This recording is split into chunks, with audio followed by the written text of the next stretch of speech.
The gentle release, a journey to inner freedom. Welcome to Lotus Whisper. Tonight, we embark on a gentle journey, exploring the profound Buddhist teachings on letting go of attachment. We will discover how releasing the burdens we carry can lead to immense inner freedom and a quiet, spacious peace. As we drift through these ancient stories and contemplations, allow each word to guide your mind away from the day's concerns, softening the edges of your thoughts and inviting a deep, restorative calm. Let this be a path to stillness, preparing your body and spirit for a night of truly peaceful sleep. Please subscribe to the channel to hear more stories like this. The weight of holding on. The mind, at times, can feel like a vast, restless ocean, its surface churned by countless waves of thought, worry, and ambition. We often find ourselves caught in these currents, pulled by the desire to grasp, to hold, to possess. Perhaps right now, as you settle into this moment, you might feel a subtle tension lingering within you.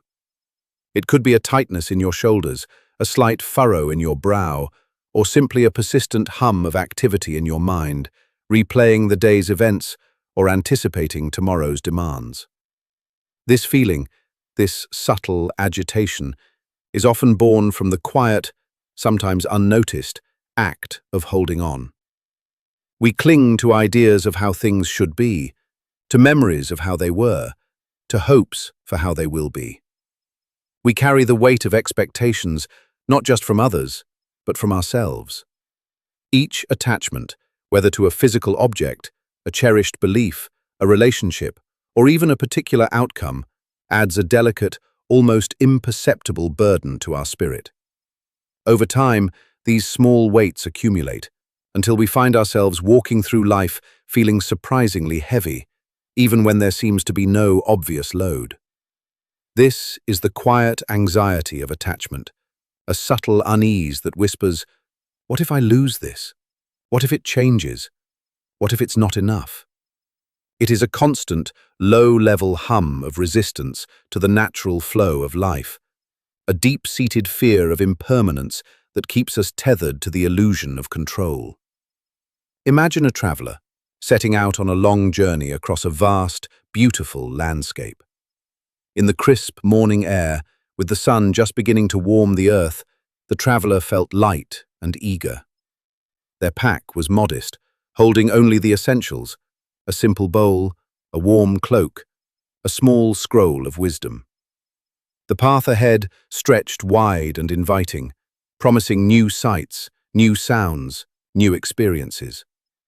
Each step was a dance with the earth, a rhythm of freedom.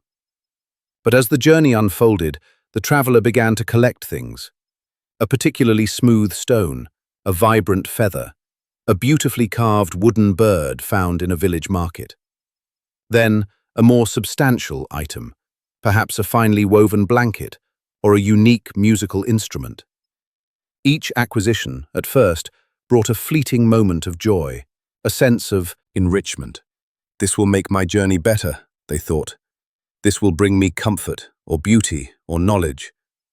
Yet, with each new item added to their pack, the traveler's steps grew a little heavier. The shoulders, once free and relaxed, began to ache with a dull throb. The pack, once a light companion, now felt like a growing burden, pressing down on their spine, pulling them slightly off balance. The joy of discovery began to diminish, replaced by the quiet concern of protection. "I must not lose this precious stone. I must keep this blanket from getting wet. This instrument is fragile. I must be careful." The simple act of walking, once a meditation, became a task, a careful navigation around obstacles, always mindful of the precious cargo. The traveler found themselves looking down at their feet more often, rather than up at the expansive sky or out at the distant mountains. The beauty of the landscape, though still present, was seen through a veil of preoccupation. The mind, instead of being open and receptive, was now engaged in a constant calculation. Is this safe? Is this secure? What if I stumble? This is the beginning of understanding the weight of holding on. It is not just the physical burden, but the mental and emotional energy consumed by guarding, maintaining, and worrying about what we possess. It steals our attention from the present moment, from the simple, unadorned beauty of being. One day, the traveler came to a narrow, winding mountain path. Steep cliffs rose on one side, a sheer drop on the other. The path was uneven, strewn with loose rocks and slippery patches. With their heavy pack, each step became precarious, filled with a quiet dread. The traveler's breath grew shallow, their heart pounded, not from exertion alone, but from the fear of falling, of losing not just their footing, but all the precious things they carried. They paused, leaning against a rough rock face, their muscles trembling with strain. The sun beat down, and sweat trickled down their temples. For the first time, a clear thought emerged amidst the struggle. This weight, it is hindering me. It is making this journey dangerous, not easier. This was a moment of stillness, a profound pause in the relentless forward motion. It was the first glimpse of a deeper truth, a quiet whisper that suggested freedom might lie not in acquisition, but in release. In that moment of quiet desperation, the traveler remembered a teaching from the old scroll they carried, a teaching about the nature of a river. A river flows freely, embracing whatever comes into its current, yet holding on to nothing. It carries leaves, branches, even stones for a time, but it does not cling to them. It lets them go, allowing them to continue their journey downstream, while the river itself flows onward, ever fresh, ever new. The traveler looked at their pack, then at the treacherous path ahead. The smooth stone, the vibrant feather, the carved wooden bird, the woven blanket, the musical instrument. Each item, though beautiful in itself, was now a chain, binding them to a slower, more perilous pace. The thought of letting go felt daunting, almost like a betrayal of the joy these items had once brought. Yet, the alternative was clear: continue to struggle, perhaps even fall, or find a different way. With a deep, shaky breath, the traveler made a decision.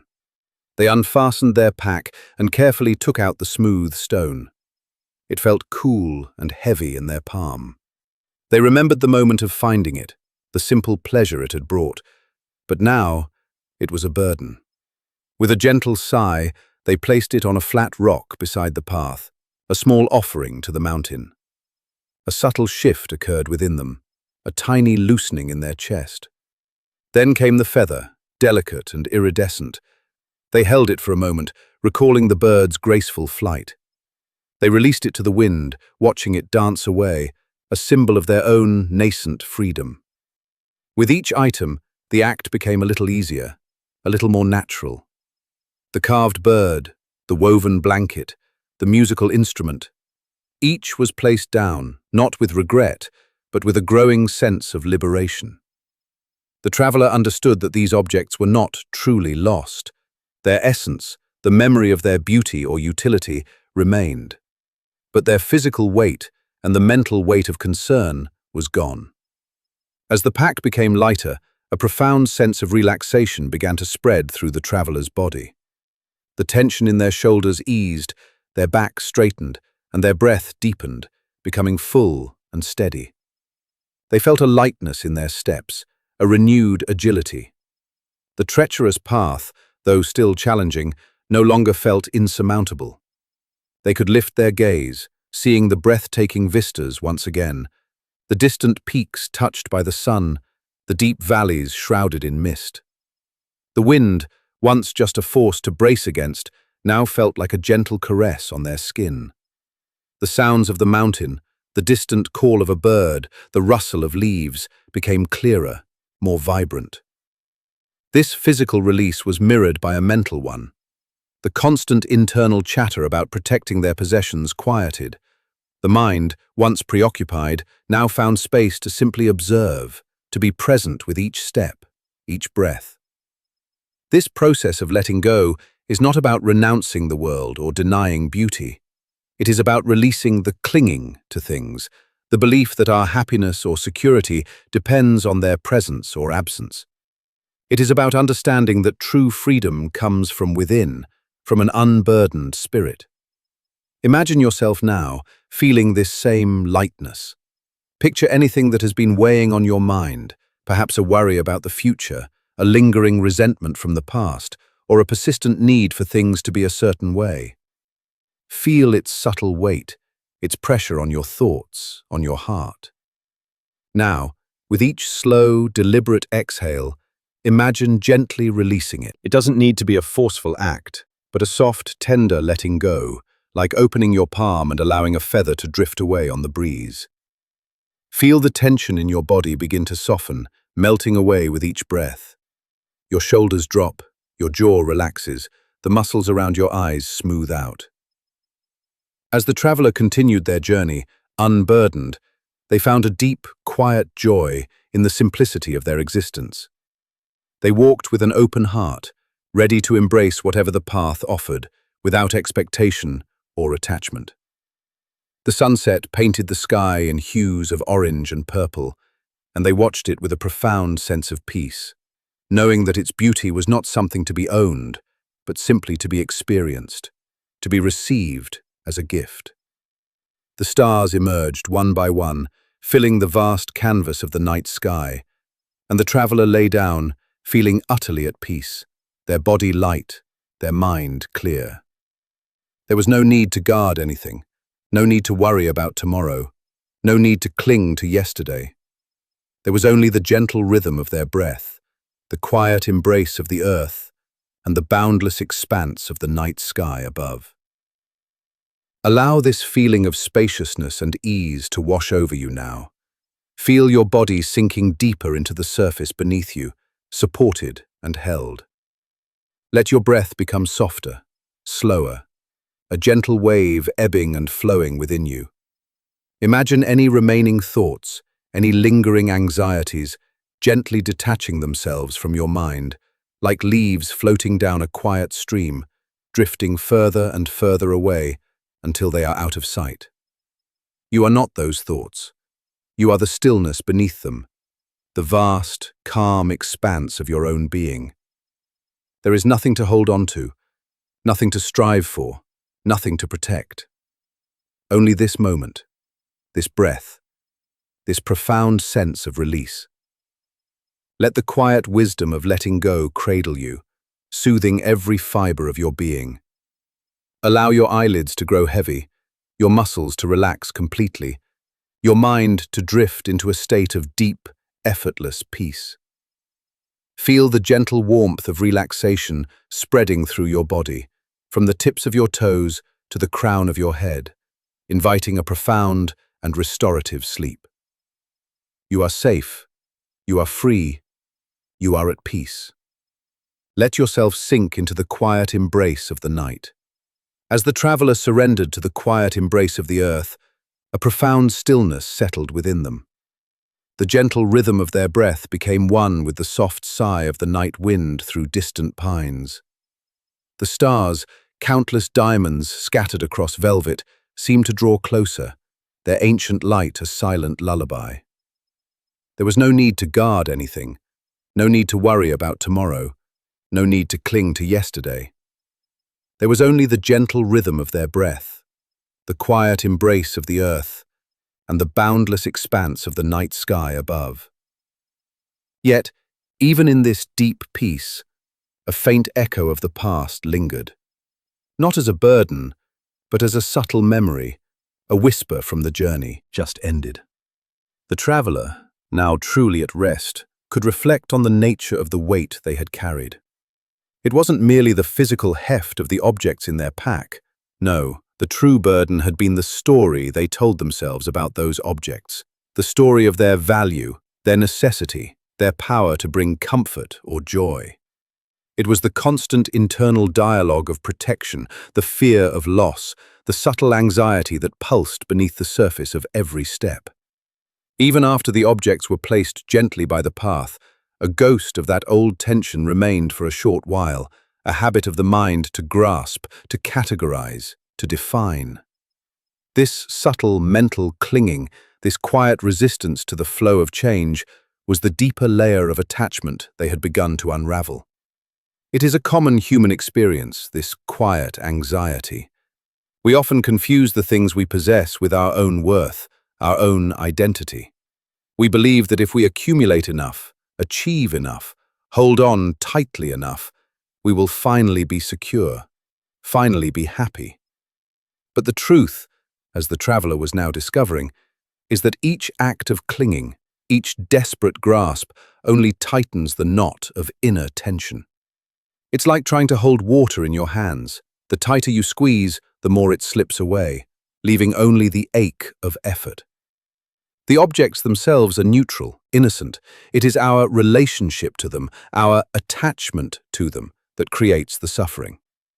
The beautiful stone was just a stone until the mind declared it mine, and imbued it with significance, with the potential for loss. The woven blanket was just fabric until it became my comfort, and the thought of its absence brought unease. This deeper understanding brought an even more profound wave of stillness. The traveler realized that the path to freedom wasn't just about releasing physical possessions, but about releasing the mental habits of possession. It was about observing the mind's tendency to create these stories, to build these invisible walls of ownership, and gently, patiently, letting those stories dissolve. The mind, when it is quiet, is like a clear mountain lake, reflecting the sky and the trees without judgment or distortion. But when it clings, it becomes turbulent, muddy, unable to reflect the truth of things as they are. This insight was not a new burden, but a liberation. It was the realization that the source of peace was not external, but internal, always available, always present, simply obscured by the noise of clinging. As this wisdom settled, the traveler felt their body relax even further, melting into the earth beneath them. The cool night air, once just a sensation, now felt like a gentle embrace, a comforting presence that held no expectations, no demands. The sounds of the night, the distant hoot of an owl, the rustle of leaves, the soft hum of insects, blended into a single, harmonious symphony, a natural lullaby. There was no need to analyze these sounds, no need to identify them, only to receive them, to let them wash over the senses without resistance. This was the essence of true relaxation, not just the absence of tension, but the presence of complete acceptance, a profound letting go of the need to control or categorize. Imagine yourself now, dissolving into this same spaciousness. Feel the gentle weight of your own body, completely supported, completely at ease. Let your breath deepen, becoming a slow, steady rhythm that calms every cell within you. If any thought arises, any lingering concern about what you should or shouldn't be doing, simply observe it, acknowledge its presence, and then, without judgment, allow it to float away, like a cloud drifting across a vast, empty sky. You are not your thoughts. You are not your worries. You are the stillness that underlies them all.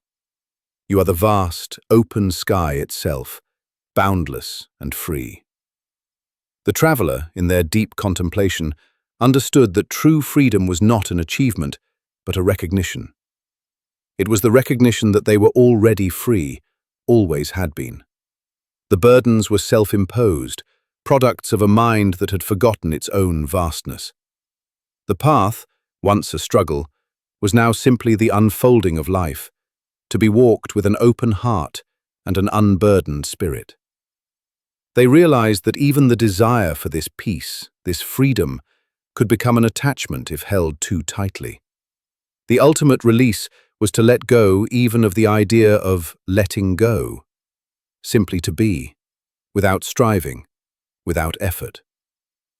As the moon began its slow descent, casting long, silvery shadows across the landscape, the traveler's consciousness drifted deeper, beyond the realm of thoughts and concepts.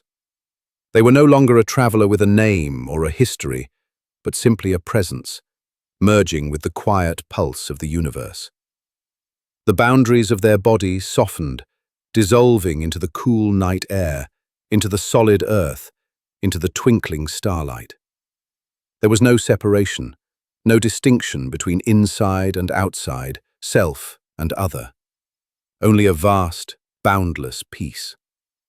Allow yourself to feel this profound merging now. Let the gentle current of sleep pull you deeper, beyond the shores of wakefulness, into an ocean of pure tranquility. Release any remaining sense of self, any lingering attachment to your identity, your day, your concerns. You are simply here, now, floating in the quietude of the night. Feel your muscles completely yielding, your mind utterly still, your spirit expansive and free. The weight of holding on has dissolved, replaced by an infinite lightness. Sink into this boundless peace, allowing it to envelop you completely, guiding you into the deepest, most restorative sleep.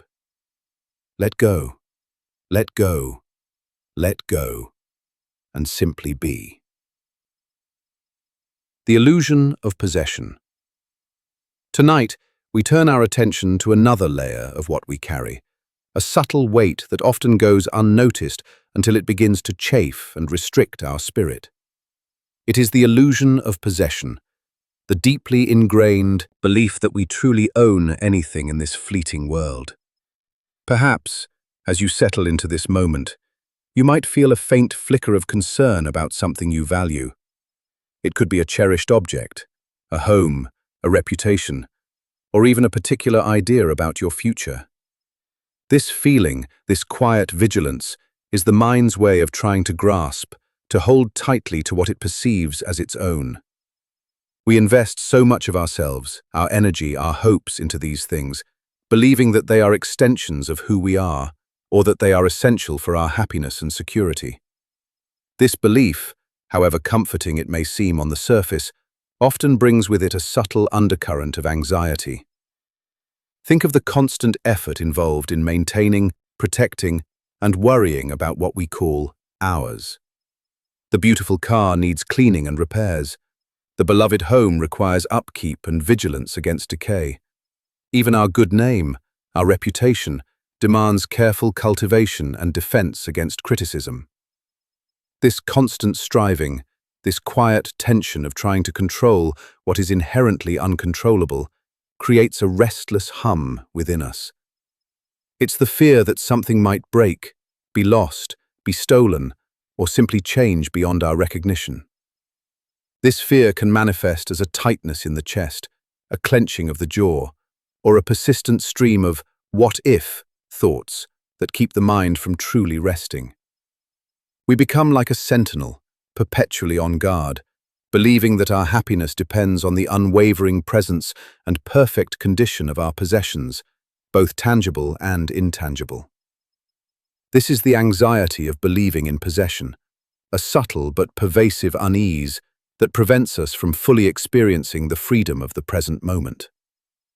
There was once a person, let us call them Kai, who dedicated their life to creating a magnificent garden. Not just any garden, but a masterpiece of natural design, a sanctuary of profound beauty and tranquility. Kai spent decades cultivating rare flowers, shaping ancient trees, and guiding the flow of a gentle stream through artfully placed stones.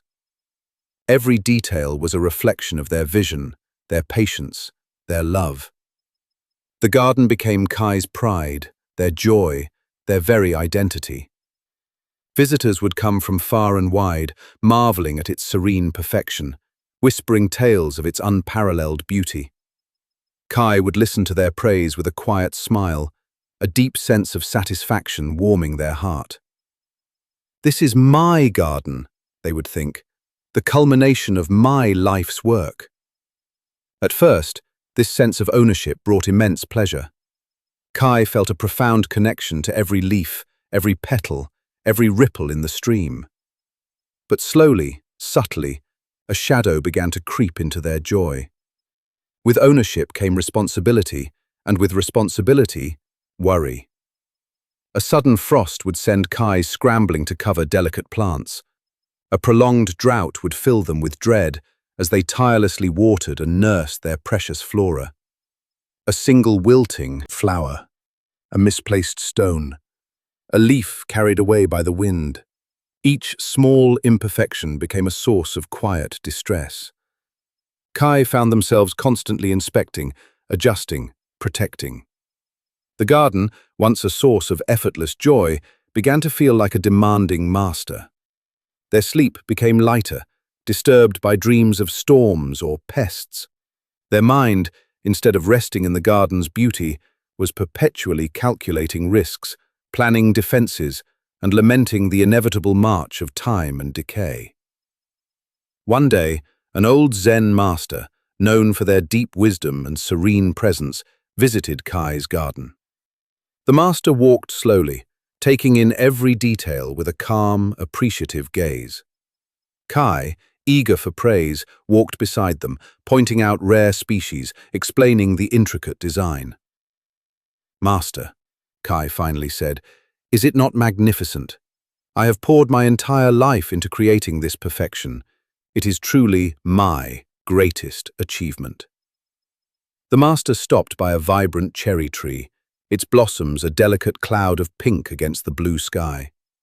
They gently touched a fallen petal, letting it rest on their palm for a moment, before allowing the wind to carry it away. "Indeed, Kai," the master replied, their voice soft as a whisper. "It is a reflection of great dedication. But tell me, when the wind carries this petal away, does it ask your permission? When the seasons turn and these blossoms fade, do they consult your will? When the stream flows, does it ask you where to go?" Kai was momentarily taken aback. "No, master, of course not. That is the way of nature." "And when you look at the sun, Kai," the master continued, "do you say, 'This is my sun'? When you breathe the air, do you declare, 'This is my air'? When you gaze upon the mountains in the distance, do you claim them as yours?" Kai remained silent, a flicker of understanding beginning to stir within. "This beautiful garden," the master said, sweeping a hand across the landscape, "is like a dream. It appears, it flourishes, it changes, and it will, in time, transform again. You did not create the earth, the water, the sunlight, or the seeds. You merely arranged what was already here, for a brief moment, in a particular way. It is not yours, Kai. It is simply the garden. It is a guest in your care, a beautiful phenomenon passing through your experience, just as you are passing through its experience." The master's words, spoken with such gentle clarity, pierced through Kai's long-held illusion. It was a moment of profound stillness, a quiet earthquake in the landscape of Kai's mind. The realization dawned that the true beauty and joy of the garden lay not in its possession, but in its experience. The fear of loss, the constant vigilance, the subtle anxiety, all these had stemmed from the mistaken belief that the garden was something to be owned, something that could be held onto permanently. But how can one own a sunset, or the song of a bird, or the fleeting scent of a blossom? These are not possessions. They are experiences, gifts of the present moment, here for a brief, precious time, and then gone. As this truth settled within Kai, a profound sense of relaxation began to spread through their body. The tightness in their chest, which they hadn't even realized was there, began to loosen.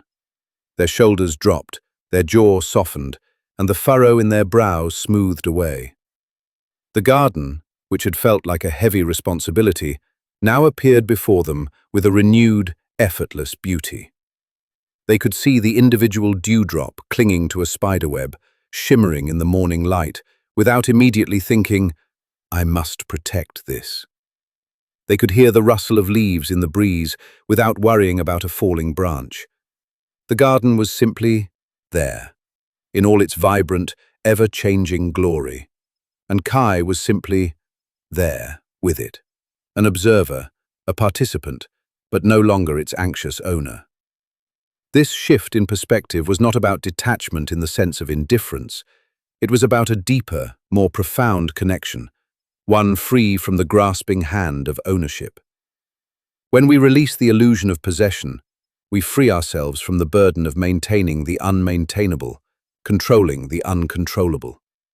We can appreciate things for what they are, in their transient beauty, without the added layer of fear or anxiety about their eventual disappearance. The joy becomes purer, unadulterated by the shadow of loss. The mind, no longer preoccupied with guarding its treasures, finds a vast, open space within itself. It is like opening your hand after clenching it tightly for a long time. The relief is immediate, the freedom palpable. Imagine now, applying this wisdom to your own life. Think of anything you feel you own, anything you are holding on to with a subtle grip of anxiety. It could be a material object, a relationship, a memory, a future plan, or even an idea about who you are. Feel the subtle tension that comes with that attachment. Now, with each slow, gentle exhale, imagine opening your hand, not to discard, but to release the grip. Acknowledge that this thing, whatever it is simply passing through your experience.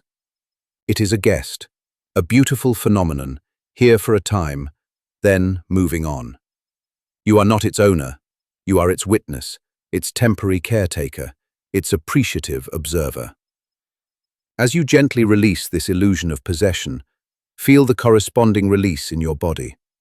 Let your muscles soften, your breath deepen, your mind quiet. The fear of loss begins to dissolve, replaced by a profound sense of peace and acceptance. There is nothing to hold on to, nothing to protect, nothing to control. Everything is in its natural flow, arising and passing away, just like the cherry blossoms, just like the river, just like the clouds in the sky. This understanding brings a deep, unwavering sense of security, not in external things, but in the spaciousness of your own being. You are not defined by what you have or what you might lose. You are the boundless awareness that simply observes it all. Let this feeling of spaciousness and effortless being envelop you now. Feel your body sinking deeper into the surface beneath you, completely supported, completely at ease. Allow your breath to become softer, slower, a gentle wave ebbing and flowing within you, carrying away any lingering traces of worry or attachment. Imagine yourself floating on a calm, moonlit lake, the stars reflected perfectly on its still surface. You are part of this vast, interconnected dance of existence, holding on to nothing, yet connected to everything. There is no need to grasp, no need to strive, only to be. As your mind drifts, let go of all notions of mine and yours. Everything is simply is.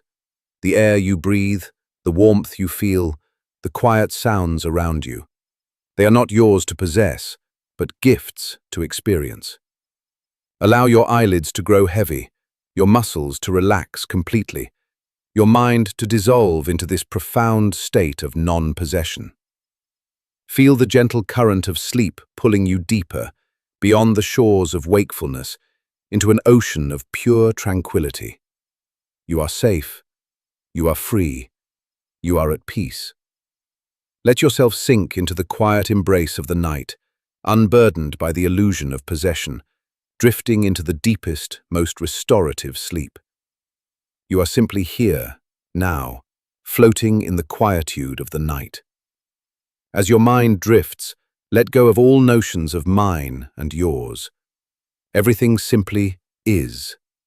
The air you breathe, the warmth you feel, the quiet sounds around you. They are not yours to possess, but gifts to experience. Allow your eyelids to grow heavy, your muscles to relax completely, your mind to dissolve into this profound state of non-possession. Feel the gentle current of sleep pulling you deeper, beyond the shores of wakefulness, into an ocean of pure tranquility. You are safe, you are free, you are at peace.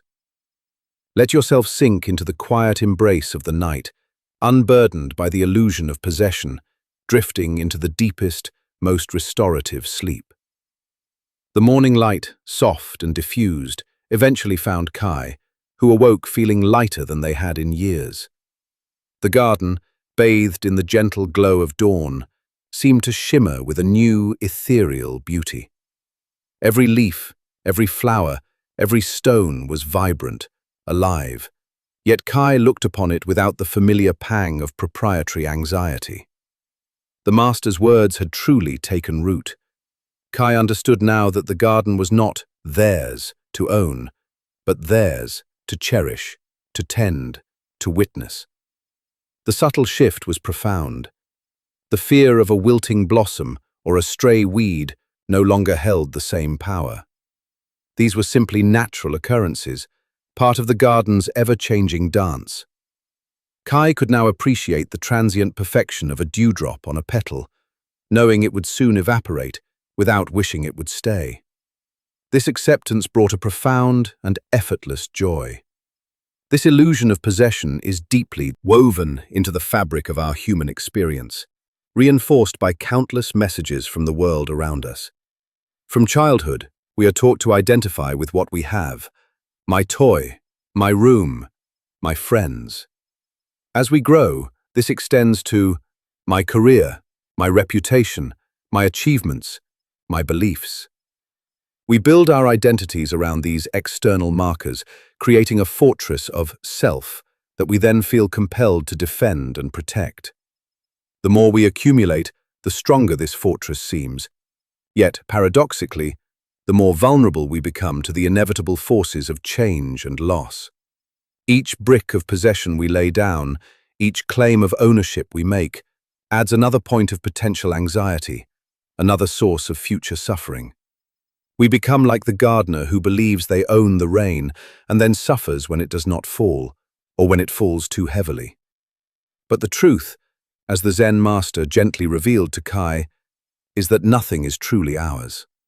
Our bodies, our minds, our relationships, our material possessions, even our very breath, all are on loan, temporary expressions of the universe's boundless creativity. They arise, they exist for a time, and they pass away. To resist this fundamental truth of impermanence is to live in a state of constant, low-level war with reality. It is to cling to a dream, hoping it will never end, even as the dawn inevitably approaches. The anxiety of possession is born from this resistance, this futile attempt to freeze the ever-flowing river of life. It manifests as the fear of aging, the dread of loss, the worry about financial security, the concern over what others think of us. All these are variations on the same theme: the mind's desperate attempt to control what cannot be controlled, to hold on to what cannot be held. Consider the wisdom of the ancient trees. They stand rooted to the earth, yet they do not claim ownership of the soil, the rain, or the sunlight. They simply receive what is given, transforming it, growing, shedding their leaves in autumn, and trusting that spring will bring new life. They embody a profound non-attachment, a serene acceptance of their place in the natural cycle. They are not anxious about losing their leaves, for they know it is part of their being. They are not worried about the changing seasons, for they are simply part of the flow. This is the essence of true freedom, to be like the tree, deeply rooted in the present, yet utterly unattached to any particular outcome or form. As Kai continued to observe their garden with this new perspective, they noticed a deeper, more intimate connection emerging. It was no longer a connection born of ownership and control, but one of reverence and participation. They felt a part of the garden rather than its master. When a storm passed through, they no longer felt a surge of panic, but a quiet understanding of nature's power. They would then calmly assess any damage, tending to what could be tended and accepting what could not. This acceptance was not resignation, but a profound peace that allowed them to act with clarity and compassion rather than from a place of fear. The garden flourished, perhaps even more vibrantly, under this gentle, unburdened care. This profound understanding of non-possession, of the illusion of ownership, allows us to relax into the natural rhythm of life. It invites us to release the tight grip we often have on our experiences, our expectations, and even our very sense of self. When we understand that everything is transient, everything is borrowed, we are freed from the suffering that arises when things inevitably change or disappear. We can appreciate the beauty of a moment, a person, an object, without the added burden of trying to make it last forever. This is not about becoming cold or indifferent, quite the opposite. It is about loving more fully, experiencing more deeply, precisely because we are not clinging. We are open, receptive, and truly present. Now, as you continue to settle deeper into this moment, allow this wisdom to permeate every part of your being. Feel the subtle tension that might still reside in your body, perhaps in your forehead, your jaw, or your stomach. This tension is often a physical manifestation of the mind's clinging, its desire to hold on, to control. With each gentle outbreath, imagine that tension softening, dissolving, releasing its grip. Picture any object, any idea, any person that you feel you own or need to control. See it clearly in your mind's eye. Now, gently open your hands, metaphorically, and allow it to simply be. You are not pushing it away, nor are you holding it tightly. You are simply letting it rest in the vast, open space of existence, free to come and go as it will. Feel the profound relief that comes with this release. It is a lightness that spreads from your heart outward, a sense of spaciousness in your mind. The world is not something to be conquered or controlled, but something to be experienced, to be danced with. And you, in your essence, are not defined by what you have or what you might lose, but by the boundless awareness that simply observes it all. This awareness is your true home, a sanctuary that can never be lost, never be damaged, never be taken away. It is the ultimate security, a peace that transcends all external circumstances. As you breathe, imagine yourself floating on a calm, moonlit lake, the surface perfectly still, reflecting the countless stars above. You are not trying to grasp the stars, or hold the moon, or possess the lake. You are simply part of this vast, interconnected beauty, held gently by the universe. There is nothing to do, nothing to achieve, nothing to protect. Only this profound sense of being, unburdened, free, at peace. Let the gentle current of sleep pull you deeper, beyond the shores of wakefulness, into an ocean of pure tranquility. Allow your eyelids to grow heavy, your muscles to relax completely, your mind to dissolve into this profound state of non-possession. You are safe. You are free. You are at peace. Let yourself sink into the quiet embrace of the night, unburdened by the illusion of possession, drifting into the deepest, most restorative sleep. The empty boat of self. Tonight, we delve into one of the most profound and liberating teachings of Zen, the understanding of the self. Have you ever felt the subtle, persistent pressure of being you? The constant internal narrative, the feeling of needing to uphold a certain image, to defend your opinions, to prove your worth, or to live up to a particular identity. This feeling, this quiet striving, often manifests as a deep-seated restlessness. It can show up as a tightness in your chest when you anticipate judgment, a clenching in your jaw when your ideas are challenged, or a subtle hum of anxiety when you compare yourself to others. We spend so much of our waking lives constructing and maintaining this intricate edifice we call self, believing that it is solid, permanent, and essential for our existence. But this very act of construction, this constant identification with a fixed me, creates an immense burden. We become prisoners of our own stories, our own labels, our own past experiences. We worry about what others think of us. We fear not being enough. We cling to our achievements as proof of who we are. And we recoil from anything that threatens to dismantle this carefully built identity. This is the anxiety of ego, the relentless effort to define and defend a separate self. It keeps the mind perpetually busy, always evaluating, always comparing, always seeking validation or protection. It's like carrying a fragile, elaborate sculpture everywhere you go, constantly fearing it might break, or that someone might not appreciate its form. This continuous mental and emotional labor drains our energy, keeps us tethered to external opinions, and prevents us from experiencing the deep, unconditioned freedom that lies beyond the confines of this constructed self.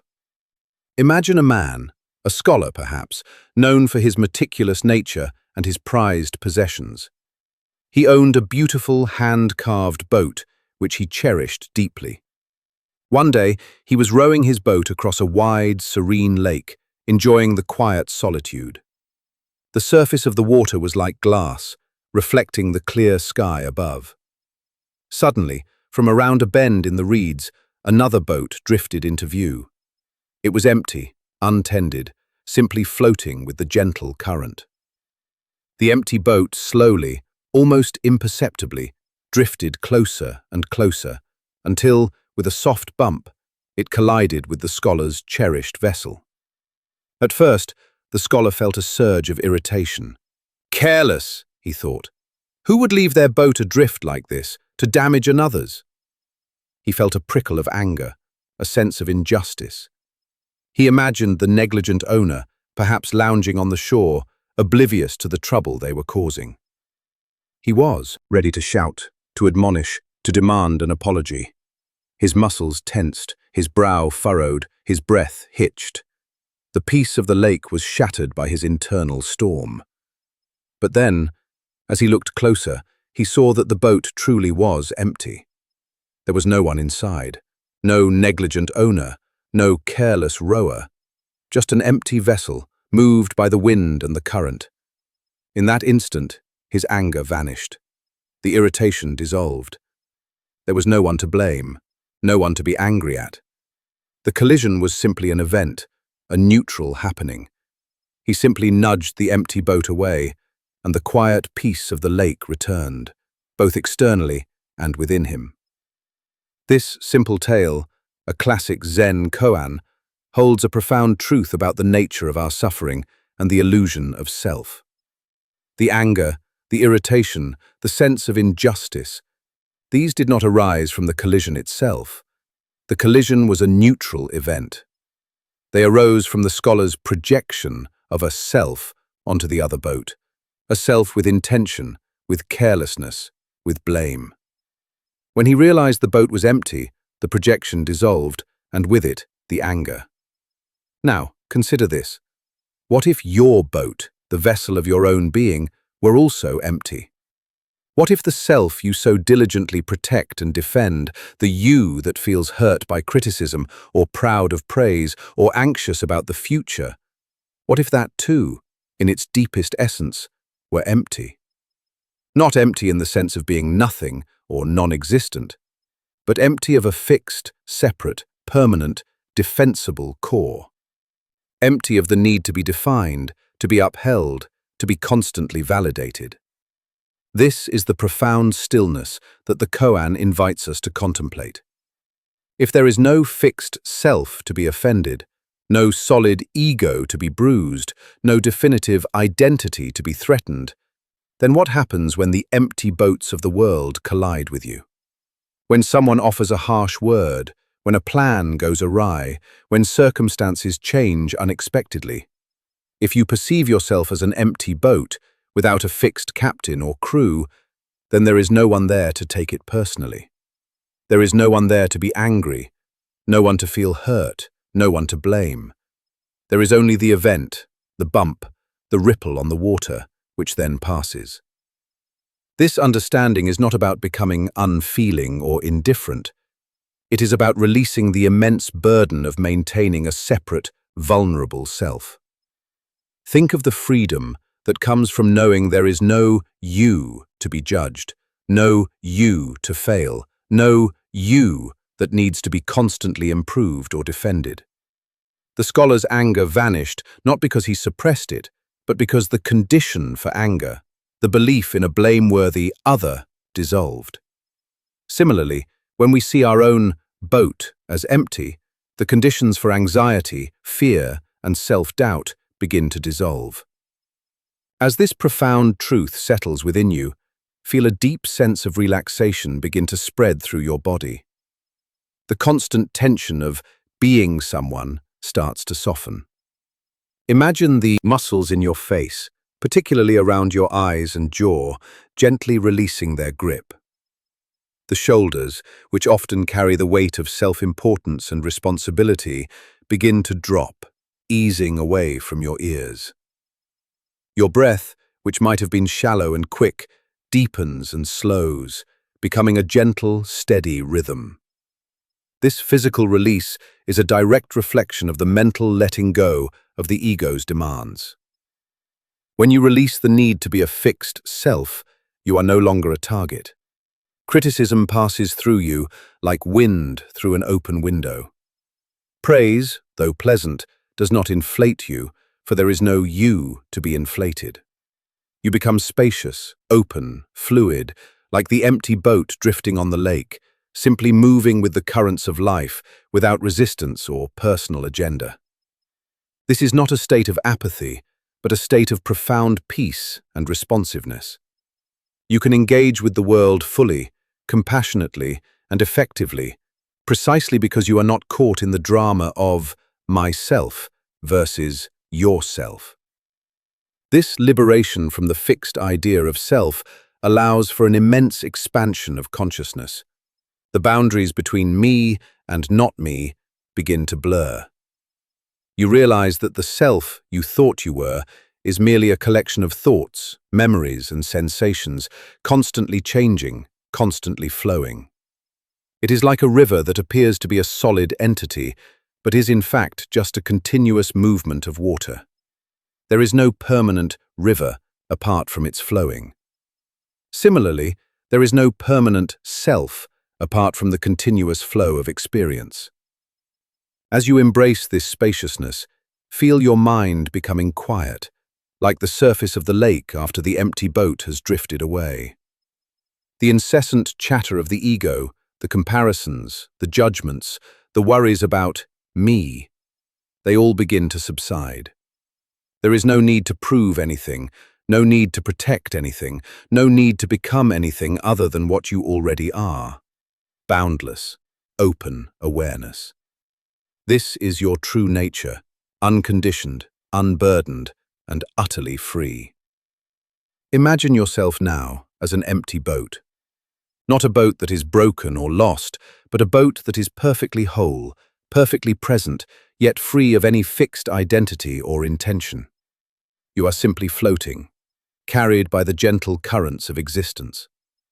Feel the lightness that comes with this understanding, the weight of your personal history, your expectations, your perceived flaws and strengths, all of it gently dissolves. There is no one here to carry those burdens. You are simply here, now, in this moment, unburdened and at peace. Allow this profound sense of emptiness, of spaciousness, to wash over you completely. Feel your body sinking deeper into the surface beneath you, completely supported, completely at ease. Let your breath become softer, slower, a gentle wave ebbing and flowing within you, carrying away any lingering traces of the self you once felt compelled to uphold. Imagine your consciousness expanding, dissolving the boundaries of your physical form, merging with the quiet vastness of the space around you. You are not separate. You are not alone. You are not a fixed entity. You are the boundless awareness that simply observes, experiences, and flows. There is nothing to hold on to, nothing to strive for, nothing to protect. Only this moment, this breath, this profound sense of release. Let the quiet wisdom of the empty boat cradle you, soothing every fiber of your being. Allow your eyelids to grow heavy, your muscles to relax completely, your mind to drift into a state of deep, effortless peace. You are safe. You are free. You are at peace. Let yourself sink into the quiet embrace of the night, dissolving into the boundless, empty spaciousness of your true nature, drifting into the deepest, most restorative sleep. You are safe. You are free. You are at peace. Let yourself sink into the quiet embrace of the night, dissolving into the boundless, empty spaciousness of your true nature, drifting into the deepest, most restorative sleep. As the deep, restorative sleep begins to settle upon you, imagine the scholar from our story. After his encounter with the empty boat, his life on the lake was transformed. He still rowed his cherished vessel, he still appreciated its craftsmanship, but the subtle tension of ownership had dissolved. When another boat, or a stray log, or a gust of wind caused a ripple or a bump, he no longer reacted with the same personal indignation. He saw these events for what they were, simply events, part of the ceaseless flow of the lake. He understood that his anger had been a choice, a projection of his own mind onto an empty world. This newfound freedom from the tyranny of the self allowed him to experience the lake, and indeed his entire life, with a profound lightness and clarity. This is the essence of the Zen teaching on the empty boat of self. It is not about becoming apathetic or disengaged, quite the opposite. When we are not constantly defending a fragile ego, we are free to engage with the world more fully, more compassionately, and with greater wisdom. When there is no self to protect, there is no need for aggression. When there is no self to prove, there is no need for pretense. We can simply be, authentically and openly, in each moment. This allows for genuine connection, for true empathy, and for actions that arise from a place of deep peace rather than from fear or egoic desire. The concept of an empty self can sometimes feel unsettling to the mind that is accustomed to defining itself by its attributes, its history, its roles. We are taught from a young age that we are our name, our profession, our relationships, our opinions. To suggest that these are not the core of who we are can feel like a threat to our very existence. But the emptiness of self in Zen is not an annihilation, it is a liberation. It is the realization that our true nature is far vaster, far more boundless, and far more secure than any limited, constructed identity could ever be. It is like realizing that the sky is not defined by the clouds that pass through it. The clouds come and go, but the sky remains, vast and unchanging. Similarly, our thoughts, emotions, and experiences are like clouds passing through the vast, empty sky of our awareness. This understanding helps us navigate the inevitable challenges and criticisms of life with greater equanimity. When someone criticizes your work, your ideas, or even your character, the empty boat perspective allows you to hear the words without taking them personally. You can assess the feedback objectively, learning what is useful and letting go of what is not, without the sting of a bruised ego. There is no one there to be bruised. When praise comes, it is received with gratitude, but it does not inflate a sense of self-importance, for there is no solid self to be inflated. This creates a profound inner stability, a resilience that is not dependent on external validation or the absence of difficulty. Consider the profound implications of living from this place of emptiness. The constant internal battle of self-improvement, the relentless pursuit of perfection, the fear of failure, all these burdens begin to lighten. You realize that you are already whole, already complete, exactly as you are. There is no better self to strive for, only the unfolding of your true nature, which is inherently wise, compassionate, and free. This doesn't mean you stop growing or learning. It means that growth arises naturally, effortlessly, from a place of acceptance rather than from a place of self-judgment or inadequacy. As you continue to drift deeper into sleep, allow your mind to gently release any remaining attachments to your personal story, your accomplishments, or your perceived failures. Let go of the need to be a particular kind of person or to fulfill a specific role. Just for this moment, let go of your name, your age, your profession, your past, and your future. Imagine them all as garments you can gently lay aside, revealing the vast, open space beneath. Feel the profound lightness that comes with this stripping away of identity. There is nothing to prove, nothing to defend, nothing to become. You are simply pure awareness, boundless and free. This is the ultimate relaxation, the deepest peace, for it is the peace of your true, unconditioned nature. There is no separate you to be anxious, no you to be restless. There is only the quiet hum of existence, the gentle pulse of the universe, and you are one with it all. Let this spaciousness envelop you completely. Imagine yourself as a vast, open expanse, like the night sky itself, encompassing everything, yet holding on to nothing. The stars twinkle, the moon shines, the clouds drift by, all within your boundless awareness. You are not the stars, nor the moon, nor the clouds, but the space in which they all appear. This is the true meaning of the empty boat. Not an absence, but a boundless presence, a profound and unshakable peace. Allow your breath to become even softer, even slower, a gentle whisper guiding you deeper and deeper into the quietude. Feel every muscle in your body completely yielding, releasing all tension, all holding. Your eyelids are heavy, your limbs are warm and relaxed.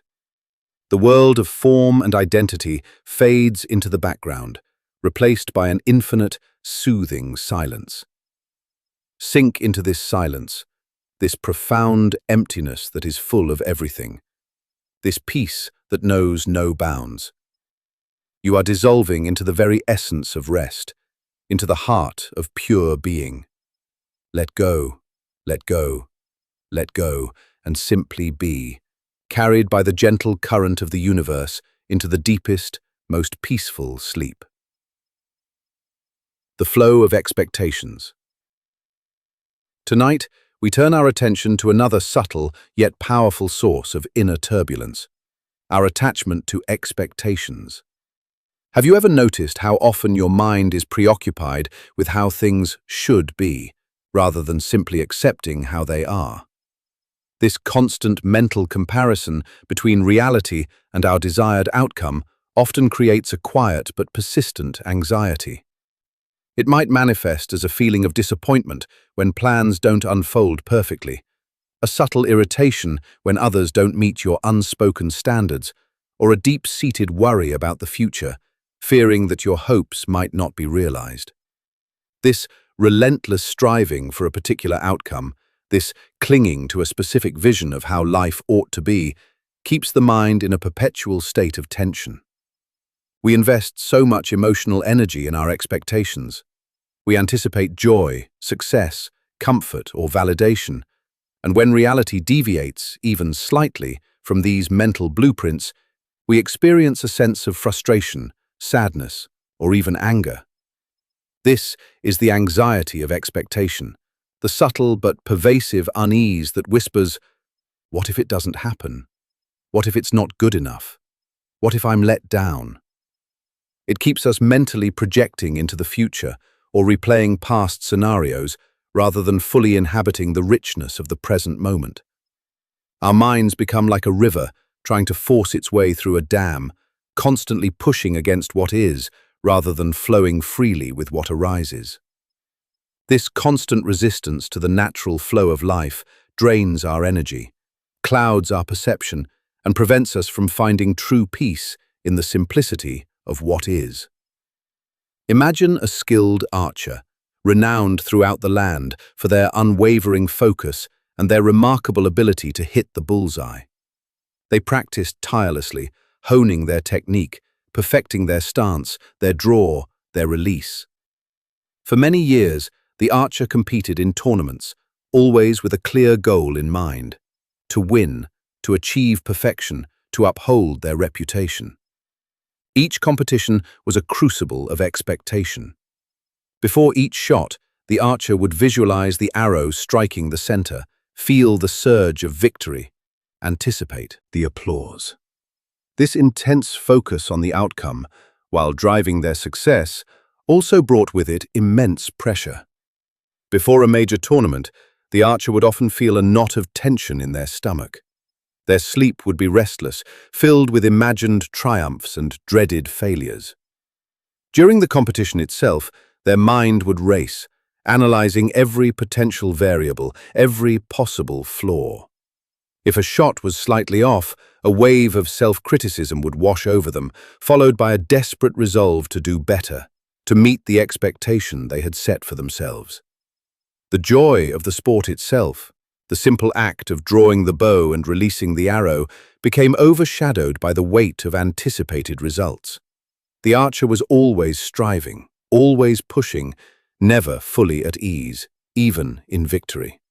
The applause, though sweet, was fleeting, quickly replaced by the next expectation, the next challenge to overcome. One day, after a particularly grueling competition where they had won but felt utterly exhausted and unfulfilled, the archer sought the counsel of an old Zen master. "Master," they said, their voice heavy with weariness, "I have achieved so much, yet I feel no lasting peace. Each victory is quickly followed by new anxieties, new expectations. I am trapped in a cycle of striving. How can I find true contentment?" The master listened patiently, their eyes calm and clear. "Tell me, archer," the master finally said, "when you draw your bow, what is your true aim?" "To hit the bullseye, master. Always to hit the bullseye," the archer replied with conviction. The master smiled gently. "And when the arrow leaves the bowstring, what then?" "Then it flies towards its target," the archer said, "and I await the result." "And in that waiting," the master asked, "what is happening within you?" The archer paused, reflecting. "A mix of hope and fear, master. Hope for success, fear of failure. A tightening in my chest, a racing of my thoughts." "Precisely," the master said. "You are attached to the outcome. You are clinging to the expectation of the bullseye. But the bullseye, archer, is merely a point in space. The true art of archery, and indeed the art of living, lies not in the bullseye, but in the flow of the shot. It is in the steady breath, the calm mind, the fluid draw, the effortless release. When your focus is solely on the bullseye, you miss the beauty of the journey. You miss the present moment, the only moment that truly exists." The master then led the archer to a quiet grove where a single target stood. "Shoot," the master instructed, "but this time, forget the bullseye. Forget winning, forget losing, forget your reputation. Simply draw, aim, and release. Let the arrow fly as if it were a leaf falling from a tree, without intention, without expectation, simply following the natural laws of gravity and wind." The archer was bewildered. "But master, how can I shoot without aiming for the bullseye?" "Aim for the process," the master replied. "Aim for the stillness within you. Aim for the complete presence in each movement. Let go of the result." Hesitantly, the archer took a deep breath. They felt the familiar weight of the bow, the smooth texture of the arrow. But this time, they consciously released the mental image of the bullseye. They focused instead on the sensation of their feet on the earth, the steadying of their core, the slow, deliberate draw of the string against their cheek, the precise moment of release. There was no internal commentary, no hope, no fear. Just the pure, unadulterated act of shooting. The arrow flew, a silent streak through the air, and landed not in the bullseye, but close. A strange feeling washed over the archer. There was no disappointment, no self-criticism, only a quiet wonder at the purity of the experience. They shot again and again, each time letting go of the outcome, focusing only on the flow, the presence. Some arrows hit the bullseye, some did not. But the inner experience was always one of peace, of effortless engagement. The knot in their stomach dissolved. Their breath became deep and even. The racing thoughts quieted, replaced by a profound stillness. This was the moment of stillness. The profound realization that true contentment does not come from achieving a desired outcome, but from releasing the attachment to it. It comes from embracing the present moment fully, with an open heart and a mind free from the tyranny of what should be. The archer understood that their decades of striving had been a form of self-imprisonment, a constant battle against the inherent uncertainty of life. By letting go of the expectation, they had not become less skilled, but more free. As this truth settled within the archer, a profound sense of relaxation began to spread through their body. The tension in their shoulders, which had been a constant companion, melted away. Their jaw softened, their eyes lost their intense focus, and a gentle smile touched their lips. The act of shooting, once a source of pressure, became a meditation, a dance with the present moment. They realized that the bullseye was not the goal. The peace found in the process was the true treasure. This teaching invites us to release our grip on how we believe things must unfold. It encourages us to find peace not in the fulfillment of our expectations, but in the acceptance of what is. When we release the attachment to outcomes, we free ourselves from the cycle of hope and fear, of elation and disappointment. We become like the river itself, flowing effortlessly, adapting to the landscape, embracing every bend and turn without resistance. The river does not expect a certain destination, it simply flows. Imagine now, applying this wisdom to your own life. Think of any situation where you are holding on to a strong expectation. It could be about a relationship, a project, a personal goal, or even how you expect to feel right now. Feel the subtle tension that comes with that expectation, the way your mind might be pushing against reality. Now, with each slow, gentle exhale, imagine opening your hands, not to abandon your desires, but to release your clinging to a specific outcome. Acknowledge that life is a flow, a dance of countless variables beyond your control. You can still act, you can still strive, but you do so from a place of inner freedom, rather than from a desperate need for things to be a certain way. As you gently release the grip of expectation, feel the corresponding release in your body. Let your muscles soften, your breath deepen, your mind quiet. The fear of unmet desires begins to dissolve, replaced by a profound sense of peace and acceptance. There is nothing to control, nothing to force, nothing to demand. Only the present moment, unfolding exactly as it is, perfect in its imperfection. This understanding brings a deep, unwavering sense of security, not in external results, but in the spaciousness of your own being.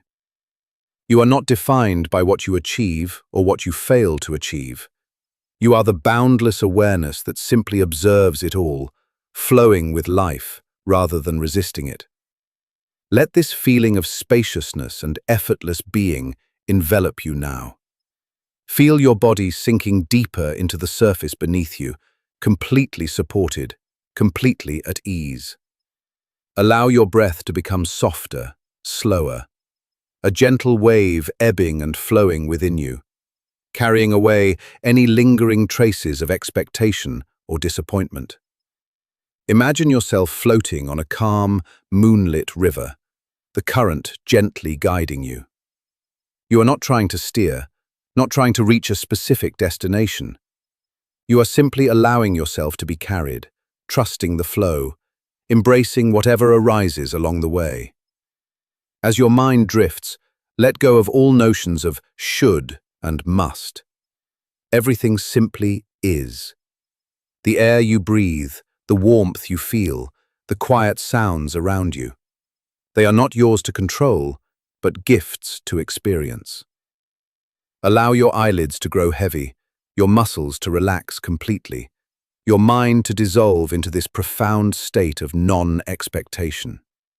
Feel the gentle current of sleep pulling you deeper, beyond the shores of wakefulness, into an ocean of pure tranquility. You are safe. You are free. You are at peace. Let yourself sink into the quiet embrace of the night, unburdened by the flow of expectations, drifting into the deepest, most restorative sleep. You are safe. You are free. You are at peace. Let yourself sink into the quiet embrace of the night, unburdened by the flow of expectations, drifting into the deepest, most restorative sleep. As the archer continued their practice, free from the burden of expectation, a remarkable transformation occurred. Their technique, once meticulously controlled and somewhat rigid, became fluid and intuitive. Their movements were graceful, their focus effortless.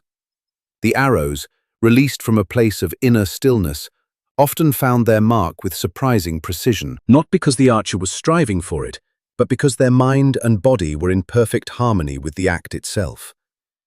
The joy returned to their practice, a pure, unadulterated delight in the present moment. They discovered that true mastery was not about forcing an outcome, but about cultivating a state of being where the right action arose naturally, without struggle. This profound lesson on the flow of expectations extends far beyond the archery range. It touches every aspect of our lives. We often approach relationships with a long list of expectations: how our loved ones should behave, what they should say, how they should make us feel. When these expectations are not met, we experience hurt, disappointment, or resentment. We approach our careers with expectations of promotion, recognition, or financial reward, and when these don't materialize on our timeline, we feel frustrated and unfulfilled. Even in our pursuit of spiritual growth, we can fall into the trap of expecting certain experiences, certain states of mind, or a specific path to enlightenment. Each of these expectations, however well-intentioned, becomes a subtle barrier to true contentment, a resistance to the unfolding reality. The wisdom of letting go of expectations is not about abandoning goals or becoming passive. It is about shifting our relationship to those goals. We can still set intentions, we can still work diligently, we can still strive for excellence, but we do so with an open hand and a flexible heart. We understand that the universe, in its infinite complexity, has its own timing and its own way of unfolding. Our role is to act with integrity and presence, and then to release our grip on the precise outcome, trusting in the natural flow. This allows us to adapt gracefully when plans change, to find creative solutions when obstacles arise, and to discover unexpected joys in detours we never anticipated. Consider the metaphor of a boat navigating a river. If the captain insists on reaching a specific point on the opposite bank, rigidly adhering to a preconceived trajectory, they will struggle against currents, rocks, and eddies. They will experience frustration and exhaustion. But if the captain understands the flow of the river, they can set a general direction, and then allow the current to assist them, adjusting their rudder gently, working with the river rather than against it. They will reach their destination, perhaps not exactly as planned, but with far less effort and far greater peace. This is the wisdom of flowing with expectations, setting an intention and then releasing the rigid attachment to how it must manifest. When we release the grip of expectation, we open ourselves to the richness of the present moment. We stop waiting for happiness to arrive when a certain condition is met, and instead, we discover the joy that is already here, in the simple act of breathing, in the quiet beauty of the world around us, in the warmth of a simple connection. The archer, by letting go of the bullseye, found a deeper satisfaction in the act of shooting itself, a satisfaction that was independent of any external result.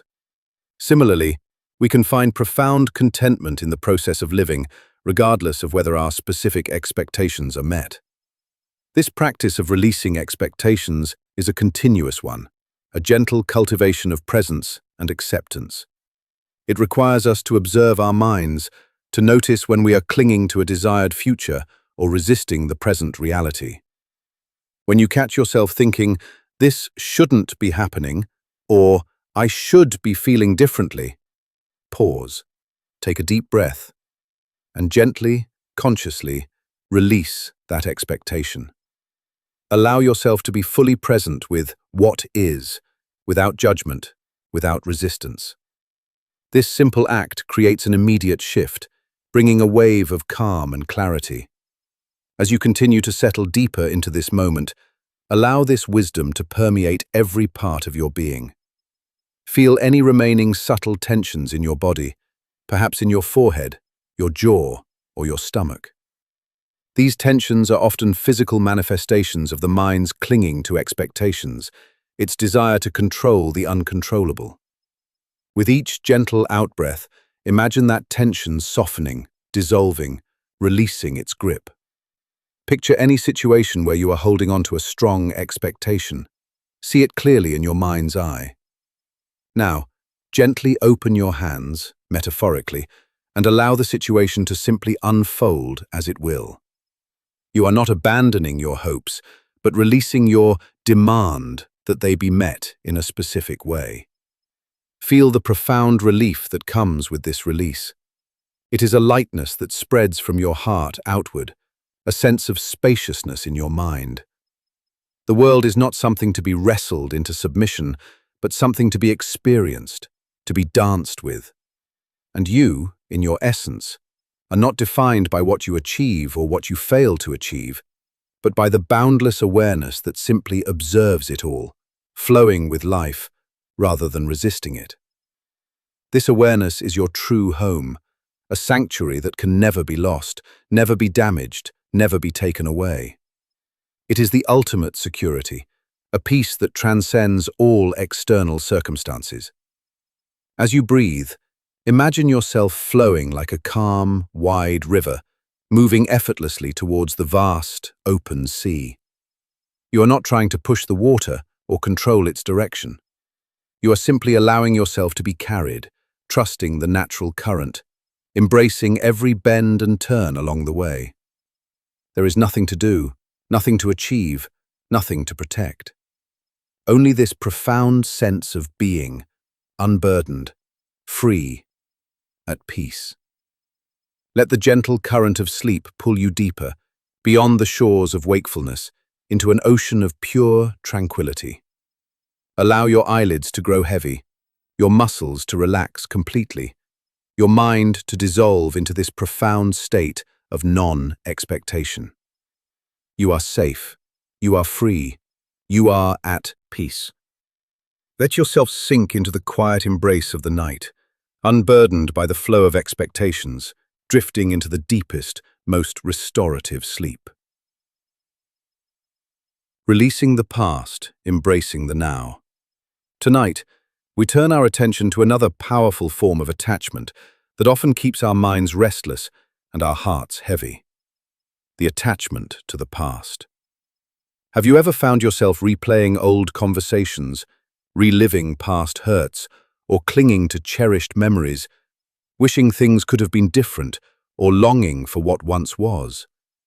This constant dwelling on what has already transpired, whether it be regret, nostalgia, or unresolved grievance, creates a subtle but persistent tension within us. It can manifest as a tightness in your stomach, a heaviness in your chest, or a persistent loop of thoughts that keeps you from fully engaging with the present moment. We carry the past like a heavy backpack, filled with experiences, emotions, and narratives that, though no longer active, continue to weigh us down. This attachment to the past is a common source of anxiety, We fear repeating old mistakes. We regret missed opportunities. We yearn for lost connections, or we simply refuse to let go of old identities. This mental clinging to what is no longer here prevents us from seeing the freshness and newness of each unfolding moment.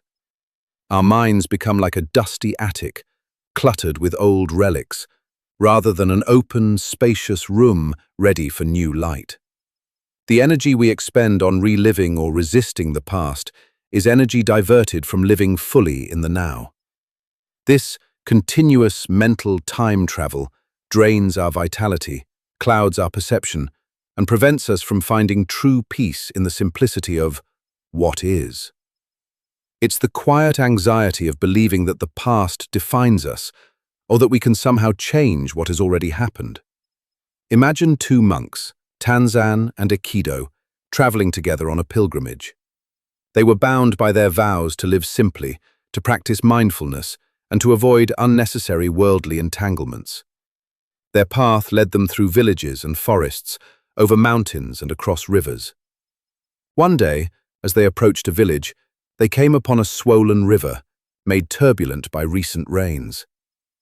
At the crossing, they saw a beautiful young woman, dressed in a silk kimono, struggling to cross the muddy torrent. She was clearly distressed, unable to navigate the treacherous waters without ruining her delicate garments. Tanzan, without a moment's hesitation, walked directly to the woman.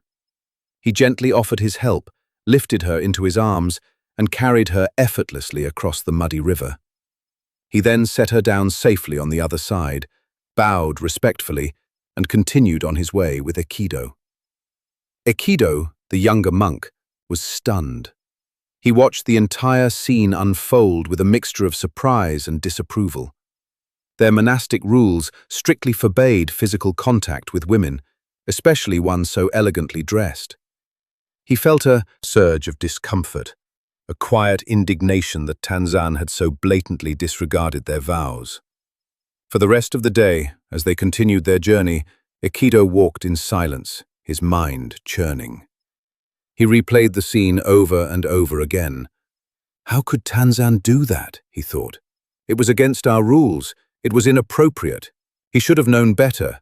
What kind of monk is he? The beautiful scenery they passed, the quiet sounds of the forest, the warmth of the sun, all were obscured by the storm brewing in Aikido's mind. He felt a tightness in his chest, a subtle clenching in his jaw, as his thoughts raced, dissecting and judging Tanzan's actions. He carried the event, the memory of it, like a heavy stone in his heart. As evening approached and they prepared to make camp, Aikido could no longer contain himself. His anxiety and frustration finally boiled over. "Tanzan," he burst out, his voice trembling with suppressed emotion, "we monks are not supposed to go near females, especially young and beautiful ones. It is dangerous and against our rules. Yet you picked that girl up and carried her." Tanzan looked at Aikido, his expression calm and unperturbed. He paused for a moment, then replied with a gentle smile. "Aikido, I left the girl by the river hours ago. Are you still carrying her?" This simple, profound response cut through Aikido's mental turmoil like a sharp sword. It was a moment of profound stillness.